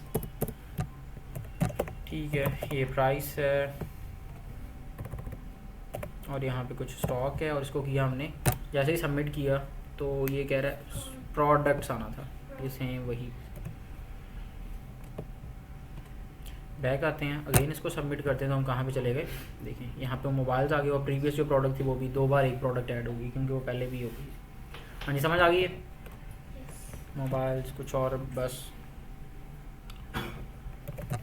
बैटरी लेट्स सपोज लिख दिया, ये प्राइस है, ये स्टॉक है, सबमिट किया तो इधर हम आ गए, और लास्ट पे जाएंगे तो बैटरी भी आ गई। और इसको रिफ़्रेश भी कर लें, ये सारा डाटा कहाँ से आ रहा है, डेटाबेस में से आ रहा है। हमारा फ्रंट एंड का कोड डिलीट भी हो जाए, हमारी HTML ये उड़ जाए, ठीक है, ये बैकएंड का जो हमने API वगैरह सिस्टम रखा हुआ है, ये सारा का सारा जो हमें ये डेटाबेस में से डाटा उठा के हमें दिखा रहा है, वो सारा कोड भी डिलीट हो जाए तो कोई फ़र्क नहीं पड़ता, क्योंकि डाटा तो हमारा डेटाबेस में स्टोर है ना। मतलब मोस्ट इंपॉर्टेंट जो हमारे लिए हमारी चीज़ है वो डाटा है। तो डाटा हमारा कहाँ पे स्टोर है, MongoDB में, वो अलग से पड़ी हुई है डेटाबेस। हाँ जी, ये चीज़ें समझ आ गई हैं। ये पूरी हमने एक समझ लेंगे एप्लीकेशन एक क्रिएट की है, इसमें सारा जो है वो स्टॉक मैनेज हो रहा है। अब हम नेक्स्ट देखते हैं कि इस प्रोडक्ट को, जितनी प्रोडक्ट्स पड़ी उनको क्या करना है, डिलीट करना है। और एक और चीज़ करनी है कि जो मैं न्यू बिल्कुल सबसे लास्ट पे प्रोडक्ट ऐड करूँ ना, मतलब जो मैं बाद में प्रोडक्ट करूँगा ऐड करूँगा वो इधर मुझे टॉप पे शो होनी चाहिए। मतलब फ़िल्टर इस तरह से करना है कि एंड वाली सबसे पहले आ रही हो। तो हमने कोई यहाँ पे क्या लगाना है, यहाँ पे हमने सॉर्टिंग कुछ लगानी है। क्या लगानी है, सॉर्टिंग के ज़रिए हमने लास्ट वाली प्रोडक्ट को सबसे टॉप पे ले आना है। अच्छा, यहाँ पे ये स्टाइल वगैरह मैं अभी फ़िलहाल फोकस नहीं कर रहा, ठीक है, तो आपने ये इसको जो है वो इस पर भी फोकस नहीं करना। मेनली अगर मैं स्टाइल कर भी लूँ तो वर्किंग तो यही होगी ना, चीज़ें चल तो ऐसे ही रही होंगी ना, अगर मैं स्टाइल अप्लाई कर भी दूँ। अच्छा, यहाँ पे क्या करते हैं, यहाँ पे प्रोडक्ट को डिलीट करने वाली एक एपीआई बनाते हैं जो कि क्या करे, प्रोडक्ट को डिलीट करे। और यहाँ पे सबसे पहले तो ये करते हैं कि जब मुझे प्रोडक्ट्स गेट हो रही हैं, जो एपीआई मुझे क्या कर रही है, प्रोडक्ट ला के दे रही है, कौन सी वो एपीआई है, ये वाली प्रोडक्ट्स स्लैश एपीआई पे मैं जब जाता हूँ तो मुझे क्या मिलती हैं, सारी की सारी प्रोडक्ट्स मिलती हैं। ओके, और क्या होता है, जो मैं बाद में प्रोडक्ट ऐड करता हूँ वो मुझे कहाँ पे मिलती है, सबसे बाद में मिलती है। तो यहाँ पे मेरे पास कुछ है, एक तो यहाँ पे मैं ये करता हूँ local host 3000 slash API slash products पे जाता हूँ, तो यहाँ पे मुझे नहीं, products slash API, products slash, क्योंकि प्रोडक्ट्स स्पेस का वो एक लिहाज से हमारे पास मिडिल वेयर है, और आगे उसकी क्या है हमारे पास, आगे उसके अंदर API है 45। ये मेरी कैश में पहले ही चीज़ें सेव हैं तो सजेशन आई। यहाँ पे देखें ये सारी प्रोडक्ट्स आ गई हैं। अब देखें जो लास्ट पे मैंने प्रोडक्ट ऐड की थी बैटरी, वो लास्ट पे ही आ रही है। हमें कहाँ पे चाहिए, ये टॉप पे। तो यहाँ पे कोई ऐसी फील्ड होनी चाहिए जिसके ज़रिए मैं क्या कर सकूँ, डाटा को सॉर्ट कर सकूँ। अभी यहाँ पे कोई सॉर्टिंग वाली कोई डाटा है नहीं। हम अगर टाइटल के लिहाज से सॉर्ट करें तो जो वो क्या करेगा, अल्फ़ाबेटिकली उन्हें सॉर्ट कर देगा। अगर हम प्राइस के ज़रिए सॉर्ट करें तो वो जो सबसे जो चीपेस्ट है वो उसको टॉप पे ले आ जाएगा, या फिर उसको हम डिसेंडिंग ऑर्डर में करेंगे तो जो सबसे समझें कॉस्टली है वो टॉप पे आ जाएंगी। और स्टॉक भी जो सबसे इससे भी हमारा सॉर्ट करना बनता नहीं है। ठीक है, अब हमें कोई ऐसी फील्ड चाहिए जो क्या हो, जिसमें हमारे पास ये चीज़ स्टोर हो रही हो कि एक प्रोडक्ट कब हमने स्टोर की थी, मतलब एक डेट हमें चाहिए। क्या चीज़ चाहिए, एक ऐसी हमें यहाँ पे फील्ड चाहिए जिसमें हम डेट स्टोर करें कि हमारी प्रोडक्ट कब हमने ऐड की थी। अब फिर हम क्या करेंगे, उस डेट के लिहाज से सॉर्ट करें। डेट एंड टाइम दोनों ही होती हैं मोंगोडीबी में। जब भी हम टाइम डेट लेते हैं ना तो उसमें साथ टाइम भी आ जाता है। टाइप जब हम डेट लेते हैं तो साथ टाइम भी स्टोर हो जाता है और टाइम स्टैम्प्स भी स्टोर हो जाती हैं। ठीक है, तो यहाँ पे दो केसेस हैं। एक है कि हमने टाइम और जो हम यहाँ पे टाइम वगैरह की फील्ड क्रिएट करेंगे ना, उसको हमने खुद मैनेज करना है, और है कि मोंगोडीबी खुद उसको मैनेज करेगी।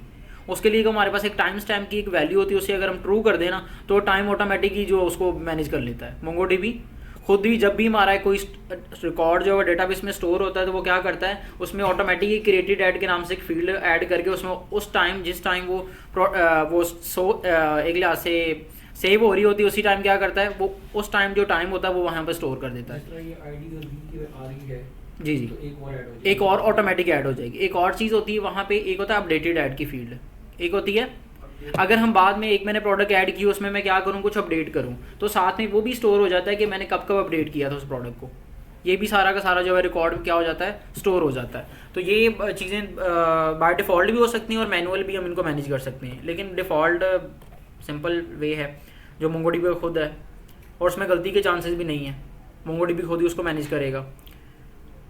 तो यहाँ पे हम क्या करेंगे, मॉडल पे जाके यहाँ पे हमने एक फील्ड को ट्रू करना है, जहाँ पे हमने ये फर्स्ट आर्गुमेंट में जब हमने अपना स्कीमा क्रिएट किया था तो फर्स्ट आर्गुमेंट में हमने क्या दी थी, अपनी जो हमने फील्ड डिफाइन की थी, टाइटल, प्राइस और स्टॉक, ये हमने खुद से फील्ड डिफाइन की थी। यहाँ पे सेकंड अब अगर हम ऑब्जेक्ट पास करें ना, तो यहाँ पे हम ना कुछ डिफ़ॉल्ट पे जो फील्ड्स होती हैं उनको इनेबल डिसेबल कर सकते हैं। जैसे आईडी वगैरह को हम डिसेबल इनेबल कर सकते हैं। यहाँ पे एक होता है टाइम स्टैम्प्स। क्या होता है, टाइम स्टैम्प्स। अगर इनको मैं ट्रू कर दूँ ना, बाय डिफ़ॉल्ट ये फॉल्स होती हैं। तो दो जो मेरी फील्ड है ना टाइम के related, created add and updated add, वो यहाँ पे ऐड हो जाएंगी। अभी क्या हमें मिल रही हैं यहाँ पे वो फील्ड्स, यहाँ पे दो फील्ड वो क्रिएटेड अपडेटेड हमें नहीं मिल रही, लेकिन इसे ट्रू करने से क्या होगा, मिलने लग जाएंगे हमें। एक तो मैं क्या करता हूँ, पहले जो प्रोडक्ट्स पढ़ी हैं उनको फिलहाल के लिए मैं डिलीट कर रहा हूँ।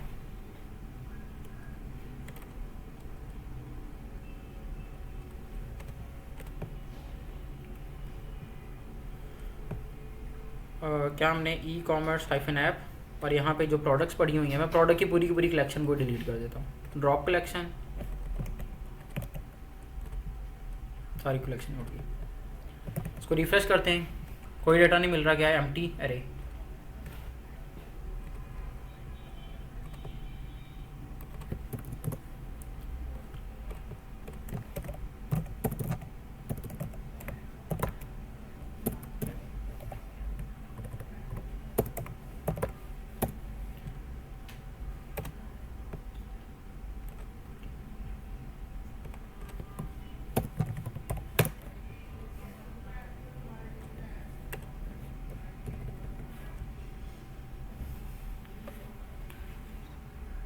यहाँ पे देखिए, यहाँ पे हमारे पास डेट भी आ गई है, टाइम भी आ गया है और टाइम जोन भी है हमारा।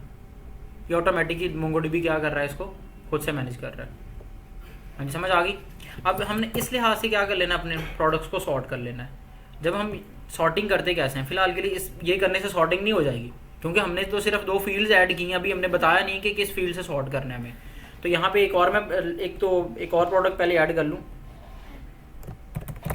कुछ भी, लेट सपोज यहाँ पे मैंने ये ऐड कर लिया, यहाँ पे स्टॉक ऐड कर लिया और यहाँ से इसको कर लिया सबमिट। तो ये मुझे अभी देखें जो बाद में प्रोडक्ट ऐड कर रहा हूँ वो बाद में ही आ रही है, लेकिन मुझे टॉप पे चाहिए। तो यहाँ पे हमारे पास जब हम प्रोडक्ट्स को गेट कर रहे हैं तो यहाँ पे हम इसको कुछ फिल्ट्रेशन भी लगा सकते हैं, सॉर्टिंग भी लगा सकते हैं, लिमिट भी लगा सकते हैं, बहुत सारी चीज़ें होती हैं। लेकिन यहाँ पे फ़िलहाल मैंने क्या लगाना है, सिर्फ सॉर्ट।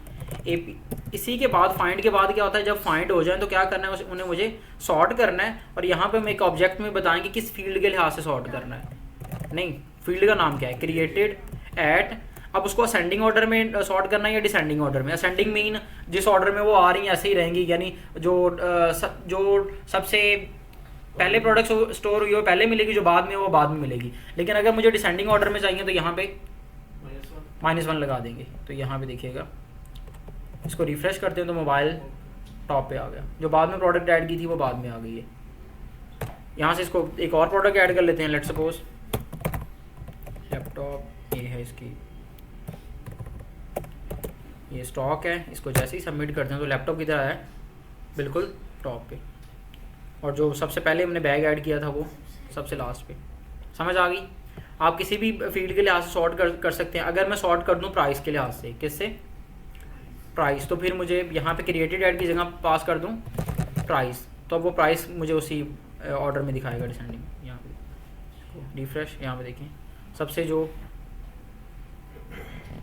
समझ लेंगे जो कॉस्टली है प्रोडक्ट वो मुझे टॉप पे नज़र आ रही है, और सबसे जो चीपेस्ट है वो नीचे नज़र आ रही है। लेकिन अगर इसको मैं यहाँ पे -1 की बजाय क्या पास कर दूँ, 1 पास कर दूँ, तो फिर क्या होगा ये, हाँ यहाँ पे अब ये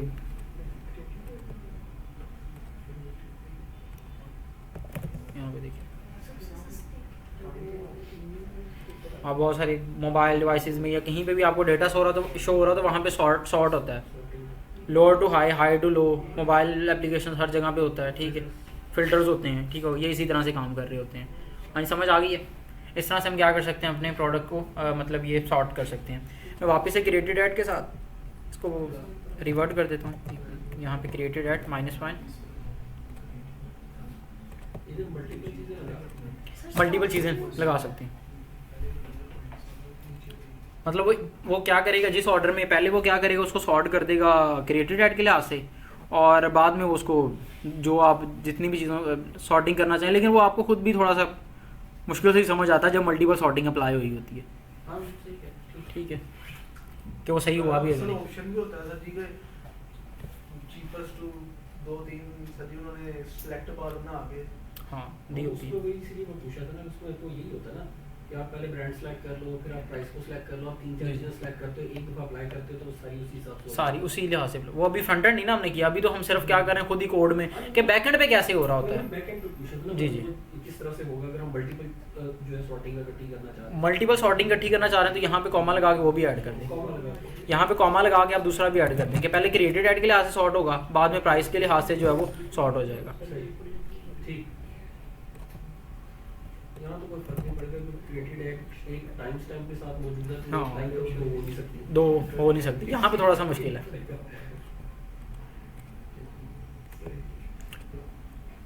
ओके, समझ आ गई। ये यहाँ पे मैंने इसको हटा दिया तो ये हमें प्रोडक्ट्स जो यहाँ पे मिल रही हैं।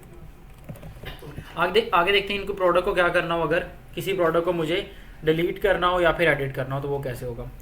हर एक प्रोडक्ट में मैं क्या कर रहा हूँ, सबसे पहले तो एक डिलीट का बटन ऐड कर रहा हूँ। यहाँ पे क्या कर देता हूँ, लास्ट पे एक डिलीट का बटन ऐड कर देता हूँ, जिस पे क्लिक करने से हम प्रोडक्ट को डिलीट करवाएंगे हम। तो ये डिलीट का बटन कहाँ पे होगा, फ्रंट एंड में। उसी हर एक प्रोडक्ट में डिलीट का बटन आएगा। तो मैं क्या कर रहा हूँ, यहाँ पे लूप के अंदर ही क्या करूँगा, स्टॉक से नीचे क्या करूँगा, एक बटन क्रिएट कर लूँगा। स्टॉक को ही मैंने कॉपी किया और यहाँ पे एक बना लिया मैंने del BTN, let's suppose del BTN मैंने बना लिया। और ये एक्चुअल में होगा क्या, ये एक बटन होगा, एक HTML में एक जाके बटन क्रिएट होगा। और इस डेल BTN में इनर टेक्स्ट में हमने क्या स्टोर करवाना है, इनर टेक्स्ट में हमने स्टोर करवा देना है, लेट्स सपोज बस डिलीट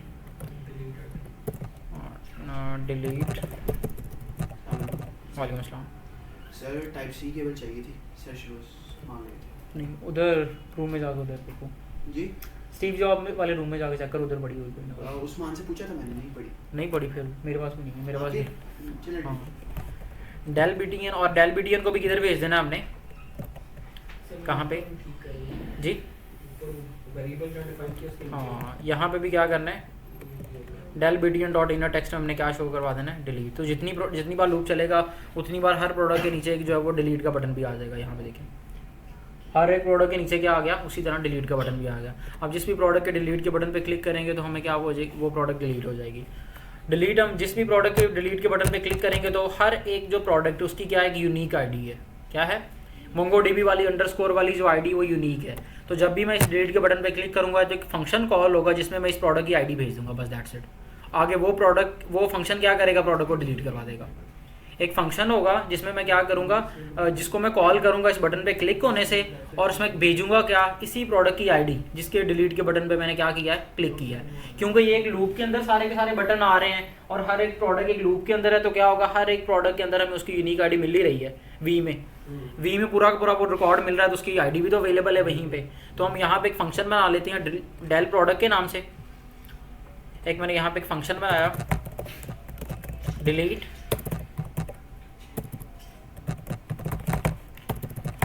प्रोडक्ट के नाम से, एक मैंने फंक्शन बना लिया, और इस फंक्शन में मैं भेजूंगा क्या, जिस प्रोडक्ट को डिलीट करना है उसकी आईडी भेज देंगे।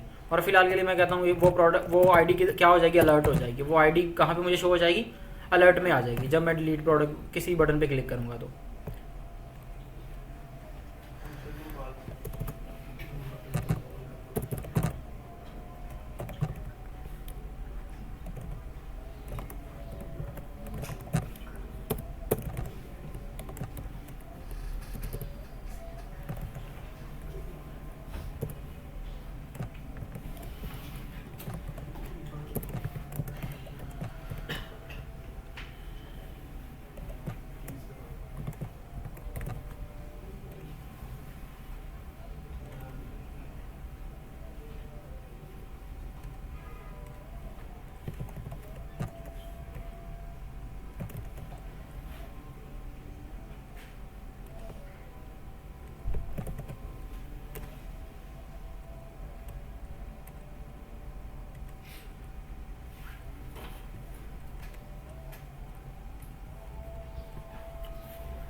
सही, ये समझ आ गई चीज़ें इतनी जितनी हमने यहाँ पे, जब भी मैं किसी भी प्रोडक्ट के डिलीट के बटन पे क्लिक करूँगा तो उसी की आईडी मैंने क्या करवा दी है, अलर्ट में ले आया हूँ।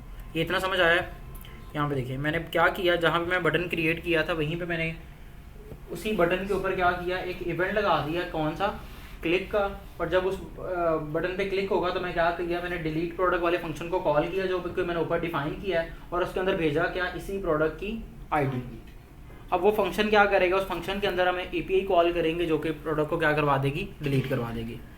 यहाँ पे इसके अंदर अब फिलहाल आईडी क्या हो रही है, अलर्ट हो रही है, लेकिन मैं यहाँ पे अलर्ट की बजाय क्या करूँगा, वो विंडो डॉट कन्फर्म लेके आऊँ, कन्फर्म वाला वो जो है ना लेके आऊँगा, पॉपअप।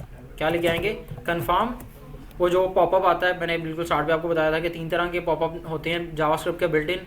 एक आ जाता है हमारे पास वो अलर्ट, उसके बाद हमारे पास कन्फर्म, और एक आ जाता है यूज़र से इनपुट लेने के लिए प्रॉम्प्ट। 3 तरह के अलर्ट होते हैं हमारे पास। तो यहाँ पे मैं कौन सा यूज़ कर रहा हूँ, कन्फर्म। आर यू, मैं कर दिया बस are you sure to delete this product. मैंने यूज़र से पूछा, अब यूज़र ओके करेगा तो ये मैं क्या रिटर्न करेगा, ट्रू। अगर यूज़र कैंसिल करेगा तो क्या मिलेगा, फॉल्स। तो इसको मैंने एक इफ़ के अंदर रख दिया। किसके अंदर रख दिया, एक इफ़ के अंदर। अगर यूज़र ने क्या किया, अगर यूज़र ने किया ट्रू, ओ सॉरी उसने क्या किया, उसको ओके किया, तो फिर ये इफ़ के अंदर आएगा, अदरवाइज नहीं आएगा। अगर मैंने कैंसिल कर दिया इट मीन्स वो नहीं। मैं चाहता हूँ अगर मैं जब मैंने ओके किया ना तो अलर्ट आ जाए, बस डिलीटेड, क्या आ जाए, डिलीटेड आ जाए। लेकिन अभी डिलीट हुई नहीं है, बस कैंसिल करेंगे, बाकी कैंसिल आएगा। कैंसिल, हाँ बस कैंसिल, नथिंग, बस कैंसिल कर दिया तो कुछ नहीं होगा। कैंसिल करने में हमने कुछ कौन सा कुछ करना है, डिलीट के बटन पे क्लिक किया, आर यू श्योर। अगर मैं कैंसिल कर दूँ तो कुछ हुआ नहीं हुआ, लेकिन अगर मैं यहाँ पे ओके करता हूँ तो साथ ही क्या आ जाएगा, अलर्ट आ जाएगा डिलीटेड। लेकिन हालांकि अभी कोई डेटाबेस के ऊपर कोई एक्शन परफॉर्म हुआ नहीं। अब हम एक एपीआई बनाते हैं जो कि क्या करेगी, प्रोडक्ट को डिलीट करेगी। यहीं से इसी एपी का मैंने एपीआई जो फर्स्ट मैंने बनाई इसको क्या किया, मैंने कॉपी और लास्ट पे डिलीट प्रोडक्ट एपीआई,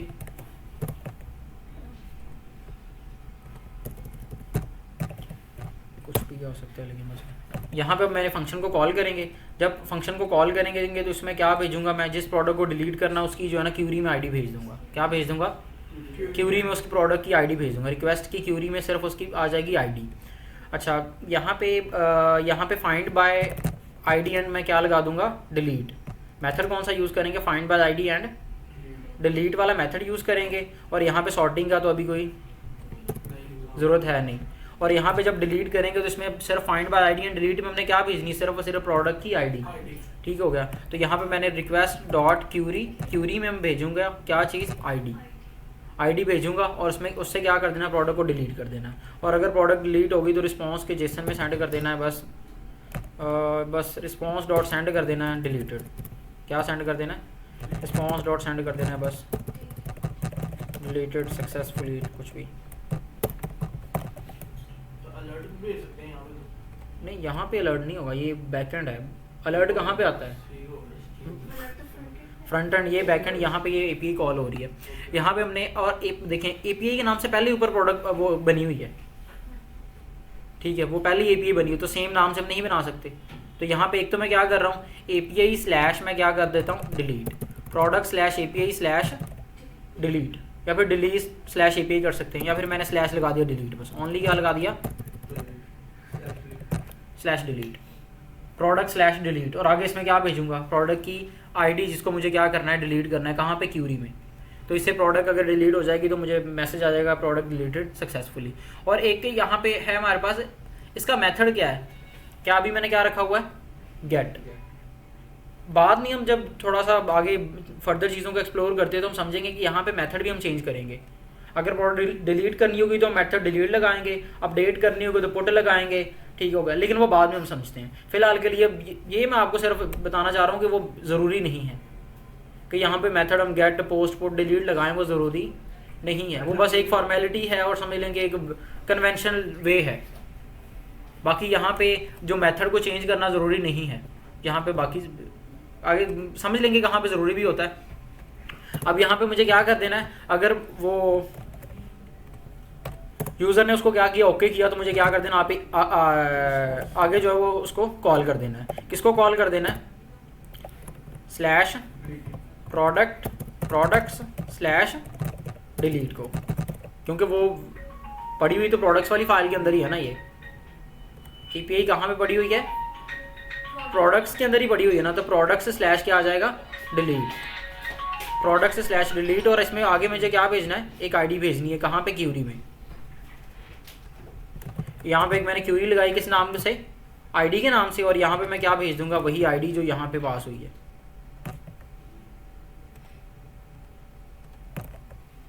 यहाँ पे मैंने टेम्पलेट लिटरल्स यूज़ किए हैं। क्यों यूज़ किए हैं, समझ आ गई है। क्योंकि यहाँ पे मुझे क्या करना था, आईडी यहाँ से वेरिएबल से आ रही थी, वो भी इसमें इंजेक्ट करनी थी। एक मैंने क्यूरी लगाई किस नाम से, आईडी के नाम से, और उसमें क्या चीज़ असाइन कर दी, वही आईडी जो इस फंक्शन मैंने पास की थी। समझ आई ये चीज़। कि नहीं आई? नहीं आई। यहाँ पे देखिए, जब मैंने इस एपीआई को कॉल करना था तो क्या मुझे भेजना है? एक तो मेरा राउट क्या होना चाहिए, स्लैश प्रोडक्ट से स्लैश डिलीट होना चाहिए। उसके बाद मुझे क्यूरी में मैं क्या भेज रहा हूँ, एक आईडी, तो वही तो किया है। यहाँ पे देखिए क्यूरी में एक तो मैंने राउट अपना क्या डिफाइन किया है, स्लैश एपीआई स्लैश डिलीट, और उसके बाद मैंने क्या किया है, क्यूरी में एक क्वेश्चन मार्क लगाया कि क्यूरी यहाँ से स्टार्ट हो रही है, और उस क्यूरी में क्या भेजा, आईडी इज इक्वल टू, कौन सी आईडी भेज दी, जो इस फंक्शन में मैंने पास की थी नीचे से। जब मैं डिलीट के बटन पे क्लिक करूंगा तो वहां से एक आईडी आएगी ना, वो मुझे यहाँ पे रिसीव होगी, तो वो आईडी मैंने यहाँ पे पास कर दी कि इस प्रोडक्ट को डिलीट करना, जिसकी आईडी जो डिलीट वाले बटन ने भेजी है। ओके, यहाँ पे वो डिलीट हो जाएगी। इस फंक्शन को हम क्या करेंगे, यहाँ से एक तो एसिंक्रोनियस में कन्वर्ट करेंगे क्योंकि एपीआई कॉल हो रही है, और यहाँ से अवेट लगा के जो रिस्पॉन्स है उसे स्टोर करवा के मैं कंसोल करवा दूँगा। जो भी रिस्पॉन्स आएगा उसको, एक तो रिस्पॉन्स जो आएगा उसके बाद मैं रिस्पॉन्स को जेसन में भी कन्वर्ट कर दूंगा। प्रीवियस वाले वेरिएबल को ओवरराइड करके मैंने जेसन में भी कन्वर्ट कर दिया कि जो बैकएंड से हमें रिस्पॉन्स आएगा वो रिस्पॉन्स की एक क्लास होगी, उसको किस में कन्वर्ट कर लेंगे हम, जेसन में। और जो आया रिस्पॉन्स उसे मैं कंसोल डॉट लॉग करवा दूंगा रिस्पॉन्स। अच्छा, एक और चीज़ है कि बैकएंड से जो हम रिस्पॉन्स सेंड कर रहे हैं ना वो जेसन फॉर्मेट में भी होना चाहिए, लेकिन यहाँ पे क्या है, वो सिंपल टेक्स्ट मैसेज है। यहाँ पे भी क्या करना पड़ेगा हमें, जेसन, और यहाँ पे कोई जेसन, और जेसन में क्या होता है, ऑब्जेक्ट होते हैं। और यहाँ पे मैंने भेज दिया एक मैसेज की बना के अपनी मर्जी से, उसमें क्या भेज दिया, डिलीटेड सक्सेसफुली। बल्कि यहाँ पे लगा देते हैं प्रोडक्ट डिलीटेड सक्सेसफुली। अब इसको चेक करते हैं क्या ये चल रहा है, रिफ्रेश कर लेते हैं। यहाँ से लैपटॉप के डिलीट के बटन पे क्लिक करते हैं, वो कह रहा है आर यू श्योर, कैंसिल कर देंगे तो कुछ भी नहीं हुआ, डिलीट प्रोडक्ट लैपटॉप उधर ही है। लेकिन अगर मैं यहाँ से क्या करता हूँ, ओके, और यहाँ की कंसोल में चेक करता हूँ, क्योंकि कंसोल में मैंने रिस्पॉन्स जो है प्रिंट करवाया हुआ है, तो यहाँ पे मुझे एक ऑब्जेक्ट मिला जहाँ पे क्या मिला है, प्रोडक्ट डिलीटेड सक्सेसफुली, जो रिस्पॉन्स में वो वहाँ से आया है। अब यही मैसेज मुझे कहाँ पे शो करवा देना है, अलर्ट में। जो बैकएंड से मैसेज आया है वही मुझे कहाँ पे शो करवा देना है, अलर्ट में।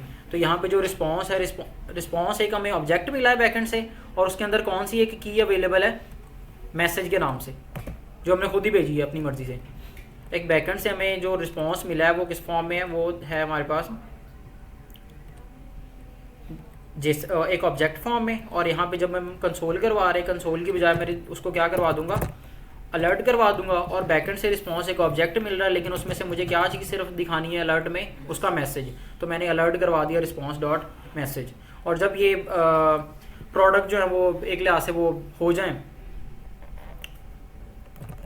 वो प्रोडक्ट डिलीट हो जाए, तो बाद में मैं क्या कर दूंगा, एक फैच प्रोडक्ट्स वाले फंक्शन को क्या कर दूंगा, अगेन कॉल कर दूंगा, ताकि वो वहाँ से व्यू में रिफ्रेश हो जाए एक बार।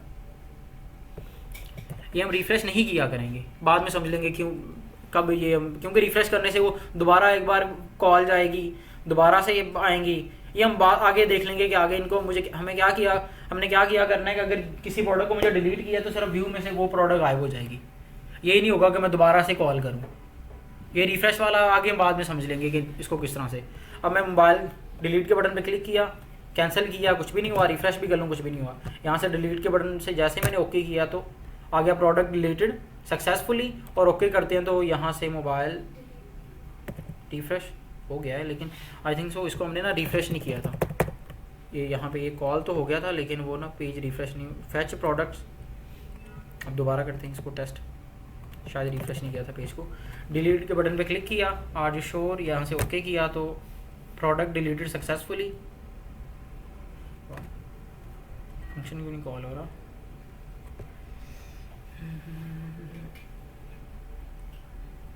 Fetch products, delete product, fetch products. Alert से हमने उसको वो इफ़ की कंडीशन से बाहर रखा हुआ था, बस वो यही इशू था।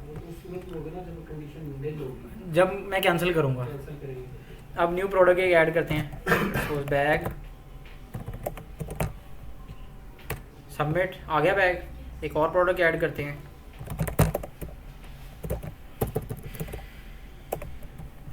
सबमिट, ये भी आ गया। डिलीट के बटन पे क्लिक किया, कैंसिल किया, कुछ भी नहीं, जैसे ही ओके किया तो प्रोडक्ट डिलीटेड सक्सेसफुली। तो स्टिल क्या इशू आ रहा है इसमें, अलर्ट फेच प्रोडक्ट्स,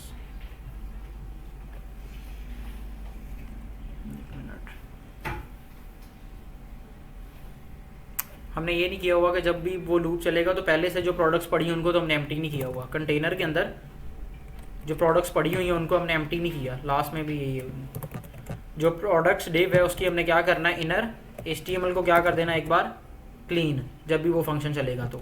और आगे नीचे से फंक्शन क्या करेगा, न्यू प्रोडक्ट्स उसमें क्या कर देगा, पुश कर देगा। यहाँ पे आप देखें, यहाँ से डिलीट करते हैं, यहाँ से जैसे ही ओके करते हैं तो वो प्रोडक्ट हो जाती है गायब। ये चीज़ समझ आई है या नहीं आई? यहाँ पे देखिए क्या हो रहा था कि ना, जब भी फैच प्रोडक्ट्स वाला फंक्शन, पहले तो फैच प्रोडक्ट वाला फंक्शन बिल्कुल डिफॉल्ट पे कॉल हो जाता है जैसे ही हमारी एप्लीकेशन क्या होती है, लोड होती है। बाद में हम फैच प्रोडक्ट वाले फंक्शन को कब कॉल कर रहे हैं, जब प्रोडक्ट को डिलीट कर रहे हैं। अब जब प्रोडक्ट डिलीट कर रहे हैं तो ये जब फैच प्रोडक्ट वाला फंक्शन कॉल होता है तो प्रोडक्ट वाली जो डिव है उसके अंदर पहले ही प्रोडक्ट्स पड़ी होती हैं। अगर डिलीट हम उसको क्लीन कर भी दें तो फिर भी वो पड़ी रहती हैं, वो तो पहले एक बार स्टोर हो चुकी हैं। हम जो न्यू प्रोडक्ट जब लूप करवाते हैं तो पहले वाली तो उसमें पहले ही पड़ी होती है, तो इसलिए वो इशू आ रहा था। तो यहाँ पे हमने क्या किया, जब भी प्रोडक्ट ये वाला लिस्ट प्रोडक्ट वाला फंक्शन चलेगा तो सबसे पहले ये क्या करेगा, एक बार इसके पहले डिव को एक बार क्लीन कर लेगा। हाँ जी, समझ आ गई है? यहाँ पे देखिए, यहाँ से अब एक बार और टेस्ट कर लेते हैं। चलें, मोबाइल सबमिट, एक और न्यू प्रोडक्ट ऐड करनी है, लैपटॉप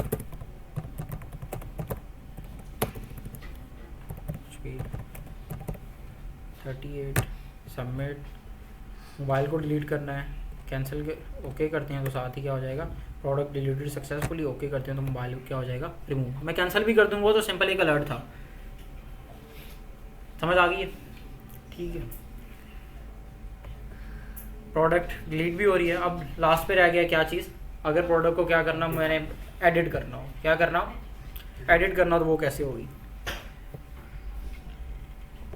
उसमें भी क्या होगा कि जब भी मैं किसी एडिट, यहाँ पे एक एडिट का बटन होगा, जैसे उस पर मैं क्लिक करूँगा तो इस प्रोडक्ट का सारा जो डेटा है मैं क्या करूँगा, एक फॉर्म में फिल कर दूँगा।